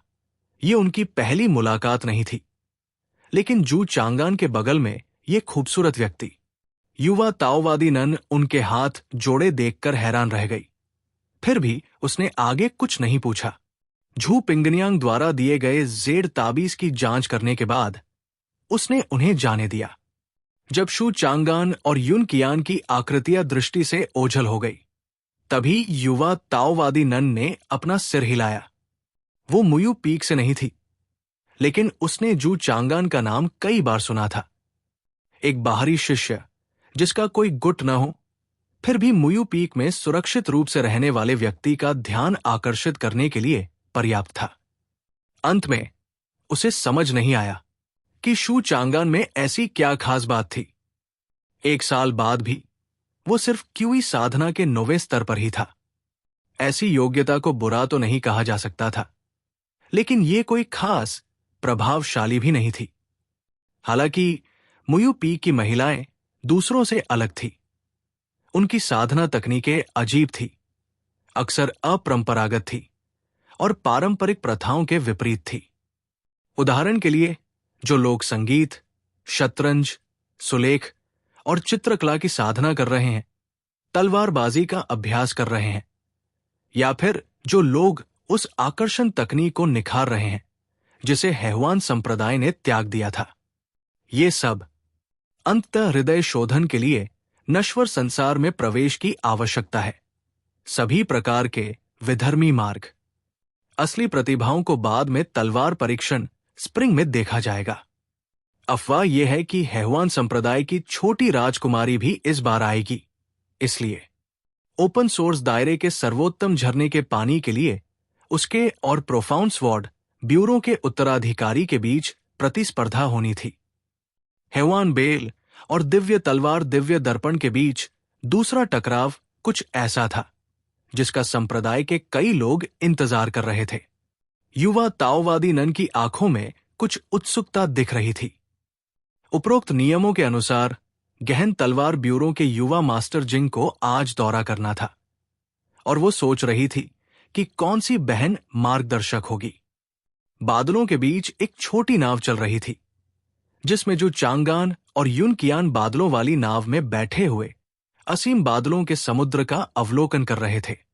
ऊपर से देखने पर ऐसा लग रहा था जैसे लहरों का एक विशाल सागर हो, जिसकी चोटियां समुद्र में द्वीपों की तरह उठ रही हों, धुंध में दिखाई और गायब हो रही हों। ये सचमुच धरती पर स्वर्ग है। अपनी पहली चढ़ाई पर जू चांगान को बादलों के समुद्र के बीच अपनी तुच्छता का एहसास हुआ और साथ ही उसने अमर और नश्वर के बीच के अंतर के महत्व को भी समझा। मिस, आपको यहां का दृश्य कैसा लग रहा है? जू चांगान खुद को पूछे बिना नहीं रह सका। दृश्य? यून कियान आश्चर्यचकित रह गई।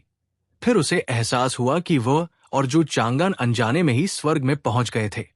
यून कियान ने नीचे की ओर देखा तो पाया कि बढ़ती हवा और बादलों के बीच बादलों के बड़े समूह हवाओं के साथ बह रहे थे, और जैसे ही हवाएं उनके नीचे बादलों के समुद्र को बिखेरती थी, घास के छोटे पत्तों की तरह एक जंगल दिखाई देता था, मानो पूरी दुनिया सिकुड़ गई हो। कैसा है? क्या ये आश्चर्यजनक नहीं है? जू चांगान मुस्कुराया। काफी ऊपर यून कियान ने कहा, धन्यवाद मिस, मुझे खुश करने के लिए समय निकालने के लिए। जू चांगान ने आह भरी, ये सोचकर कि उसे अपनी महिला के रवैये की उम्मीद थी। फिर भी वो यून कियान के स्वभाव से चकित था। यून कियान ने पहले ताओवादी नन की आंखों में जू चांगान के प्रति तिरस्कार के भाव के बारे में सोचा और अपनी पलकें हल्के से नीचे कर ली। क्या उसे सचमुच पहाड़ पर चढ़ना चाहिए? यदि पहाड़ पर सभी लोग शू चांगान के साथ इसी तरह व्यवहार करेंगे तो उसे सचमुच गुस्सा आ जाएगा। उसे गुस्सा आए हुए काफी समय हो गया था। जू चांगान की कुछ हद तक आश्चर्यचकित निगाहों में यून कियान ने खुद को उसके आलिंगन में झोंक दिया। मिस, जू चांगान चौंका। यून कियान ने जू चांगान की गोद में आराम किया और कहा, हमें पहाड़ी द्वार तक पहुंचने में कितना समय लगेगा? आधे घंटे से थोड़ा अधिक। तो फिर मैं थोड़ी देर सो जाऊंगा। ठीक है। यून कियान ने अपनी आंखें बंद कर ली।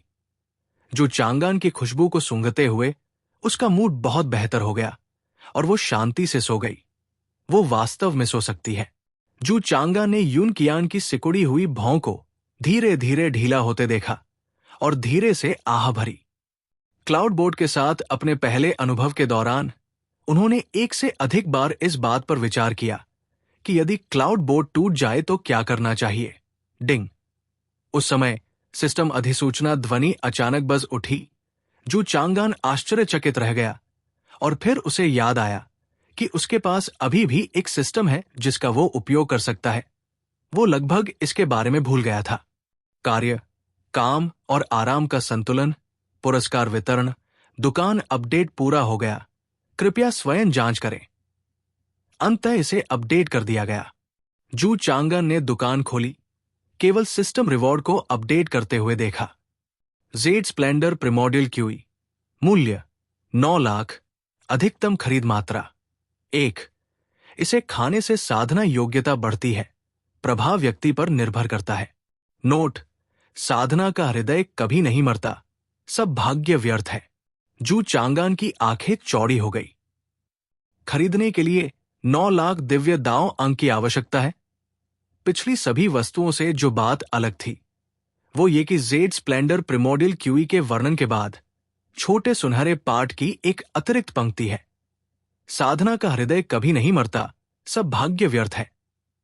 जू चांगान ने चुपचाप इसे एक बार पढ़ा, पूरी तरह से समझ नहीं पाया, लेकिन वो इस बात से इनकार नहीं कर सका कि छोटे नोट ने उसे जेड स्प्लेंडर प्रिमोडियल क्यूई में अकथनीय विश्वास दिलाया। साधना प्रतिभा को बढ़ाना, क्या ये वही नहीं है जिसकी उसे जरूरत है? जू चांगान ने बिना किसी हिचकिचाहट के हाथ हिलाकर जेड स्प्लेंडर प्रिमोडियल क्यूई खरीद लिया। उसके हाथ में एक झिलमिलाहट दिखाई दी, जिससे उसकी हथेली में एक चिकनी कांच जैसी आभा घूम रही थी, जिसके अंदर कई रहस्यमयी रून प्रवाहित हो रहे थे, मानो उनमें स्वर्ग और पृथ्वी का सर्वोच्च सिद्धांत समाहित हो। ये है जेड स्प्लेंडर प्रिमोडियल क्यूई। इस बारे में बात करते हुए ये प्रणाली हमेशा इतनी समय पर क्यों होती है और ठीक वही प्रदान करती है जिसकी आवश्यकता होती है। ये वस्तु किसी साधना क्षेत्र को निर्दिष्ट नहीं करती, जिसका अर्थ है वो इसे अभी ग्रहण कर सकता है जू चांगान ने अपनी आंखें सिकोड़ ली। क्या उसे इसे निगलना चाहिए? साधना के लिए हृदय कभी नहीं मरता। क्या यह बात मेरे बारे में बिल्कुल सही नहीं है? शू चांगा ने सोचा कि साधना एक भ्रम होने के बावजूद वो अभी भी साधना करना चाहता था। हालांकि इससे पहले वो एक चीज के बारे में उत्सुक है।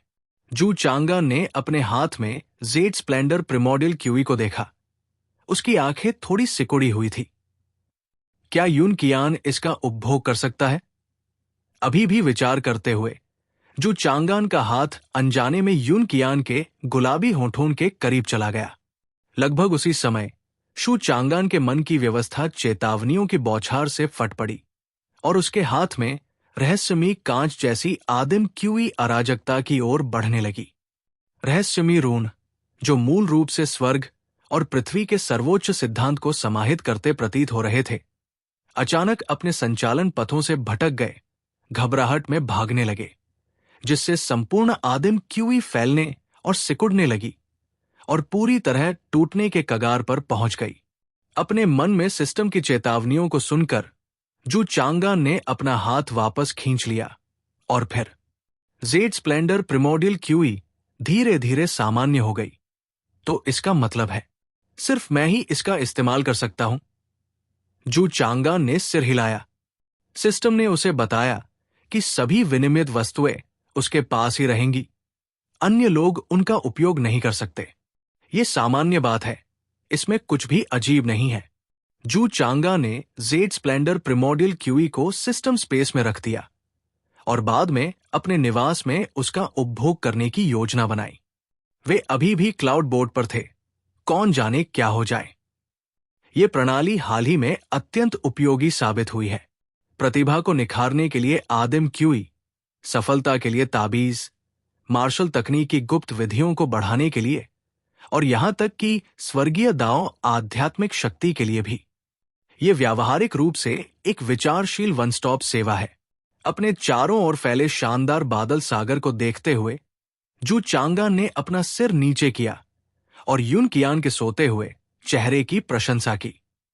कम से कम व्यक्ति को ऐसे क्षेत्र में साधना करनी चाहिए जो उसकी रक्षा करने में सक्षम हो, ताकि यदि व्यवस्था में कोई गलत इरादा भी हो तो भी उसे इसकी परवाह न हो। फ्लावर मून बिल्डिंग में झू पिंगनियांग ने अपने सामने वाइन लेडी को देखकर मुस्कुराया और पूछा, तो क्या आप खेती करना चाहती हैं? मैं लियू किंगलुओ झू पिंगनियांग द्वारा कहे गए शब्दों पर विचार में खो गई। उसे ऐसा लग रहा था जैसे वो सपना देख रही हो। पिंगनियांग एक अमर संप्रदाय की सदस्य है। उसने इतना तो अनुमान लगा लिया था, खासकर तब जब उसके करीबी लोग जैसे कि जू चांगान भी अमर संप्रदाय से जुड़े थे। इसलिए उसे आश्चर्य नहीं हुआ। लेकिन जब झू पिंगनियांग ने साधना के लिए चाओयुन संप्रदाय में शामिल होने का उल्लेख किया तो वो बिल्कुल तैयार नहीं थी। क्या चाओयुन संप्रदाय युवा मास्टर जू का संप्रदाय नहीं है? मूर्ख लड़की, इसमें झिझकने की क्या बात है? झू पिंगनियांग ने अफसोस भरे भाव से लियू किंगलुओ को घूरा। अभी भी उस घटिया शराब खाने पर अटकी हुई हो, भले ही उसे टुकड़े टुकड़े कर दिया गया हो। नहीं। लियू किंगलुओ ने अपना सिर हिलाया, घबराकर कहा, मुझ में प्रतिभा है? हां, तुम। झू पिंगनियांग ने पुष्टि की। उस समय मैं तुम्हें वांझी भवन से लाया था क्योंकि मैंने तुम्हारी साधना प्रतिभा देखी थी। प्रतिभा के मामले में तुम उस बच्चे शू चांगान से बहुत आगे हो। जू चांगान का नाम सुनकर लियू किंगलुओ का भ्रम धीरे धीरे दूर हो गया। उसने पूछा, युवा मास्टर जू की प्रतिभा औसत? लियू किंगलुओ को एक बात स्पष्ट रूप से पता थी। वांझी बिल्डिंग में औसत दिखने का मतलब भयानक दिखने से अलग नहीं था। मैं खेती करना चाहता हूं, लियू किंगलुओ ने गंभीरता से कहा। क्यों? झू पिंगनियांग ने पूछा। अगर मुझ में प्रतिभा है तो मैं युवा मास्टर यू के लिए एक उपयोगी व्यक्ति हूं। लियू किंगलुओ की आंखें दृढ़ थी। वो साधना नहीं समझती थी, लेकिन भले ही साधना क्षेत्र उतना ही सनकी हो जितना कहानीकार वर्णन करते हैं, इससे कोई फर्क नहीं पड़ता। यदि वो अमर संप्रदाय में जो चांगान की थोड़ी सी भी सहायता कर सकती है तो वो इसके लिए तैयार है। ठीक है, झू पिंगनियांग हंसा। लेकिन तुम में सचमुच ऐसा कहने की हिम्मत है, बेशर्म लड़की। आप कोई बाहरी व्यक्ति नहीं है। लियू किंगलुओ ने खूबसूरती से खड़े होकर कहा। लगता है तुम्हारे अंदर ज़मीर है। तुम्हारे लिए मेरी हमेशा की परवाह बेकार नहीं गई। झू पिंगनियांग मुस्कुराए बिना नहीं रह सका। कुछ ही दिनों में तुम कियान चेंग के साथ चाओयुन के लिए रवाना हो जाओगी। सम्मान व्यक्त करने के बाद लियू किंगलुओ वापस चली गई। मूर्ख लड़की, झू पिंगनियांग ने आह भरी, ये जानते हुए कि लियू किंगलुओ अभी केवल शांत दिखाई दे रही थी। वास्तव में उसका मन शायद उथल पुथल में था। अमर संप्रदाय और साधना इतनी आसानी से कम समय में स्वीकार नहीं किए जाते। लेकिन जब तक वो पहाड़ पर चढ़ने को तैयार है, तब तक सब ठीक है। एक और बात है, यद्यपि शू चांगान की साधना प्रतिभा औसत है, लेकिन संगीत प्रदर्शन के दौरान आत्मा मंच पर पूर्ण स्पष्टता बनाए रखने की उनकी क्षमता ऐसी है जिसे पूरे चाओयुन संप्रदाय या यहां तक कि किंग प्रांत में कोई भी साधारण व्यक्ति प्राप्त नहीं कर सकता है। क्या आप सचमुच सोचते हैं कि वो एक मूर्ख लड़का है? उनका दुर्लभ पर्पल मैंशन स्पिरिट प्लेटफॉर्म उन्हें कई साधना तकनीकों को संभालने में सक्षम बनाता है जो सामान्य लोग नहीं कर सकते। मुयू पीक में कभी भी अनोखी खेती तकनीकों की कमी नहीं होती। इस प्रकार जो चांगा मुयू पीक का खजाना है। एक बार जब वो ओपन सोर्स दायरे में पहुंच जाता है और उसे एक शिक्षक मिल जाता है, तो वो उसकी उड़ान का दिन होगा। झू पिंगनियांग का हमेशा से मानना था कि मानसिकता को विकसित करना महत्वपूर्ण है, अन्यथा वो विकास का उल्लेख करने से पहले लियू किंगलुओ की मानसिकता में परिवर्तन का इंतजार नहीं करती। हालांकि यदि किसी की प्रतिभा अत्यधिक असाधारण है, जैसे कि प्रोफाउंड स्वॉर्ड ब्यूरो के सिकोंग-जिंग, तो उस पर विचार नहीं किया जाता। उसकी बात करें तो सिकोंग-जिंग पहले ही बेइसांग शहर में आ चुकी है ना? फ्लावर मून बिल्डिंग से बाहर निकलते हुए जैसे वो कोई सपना देख रही हो, लियू किंगलुओ को चक्कर आने लगा। तभी अचानक सड़क पर हो रही हलचल ने उसका ध्यान खींचा। उसने देखा कि एक युवक जो लगभग शू चांगान की उम्र का था, तलवार लेकर, चांदी का नोट लेकर सड़क पर लड़कियों से बात कर रहा था। लेकिन जल्द ही उसे नापसंद कर दिया गया। कई प्रयासों के बाद उन्होंने लियू किंगलुओ को देखा और चांदी के नोट लेकर उनके पास पहुंचे।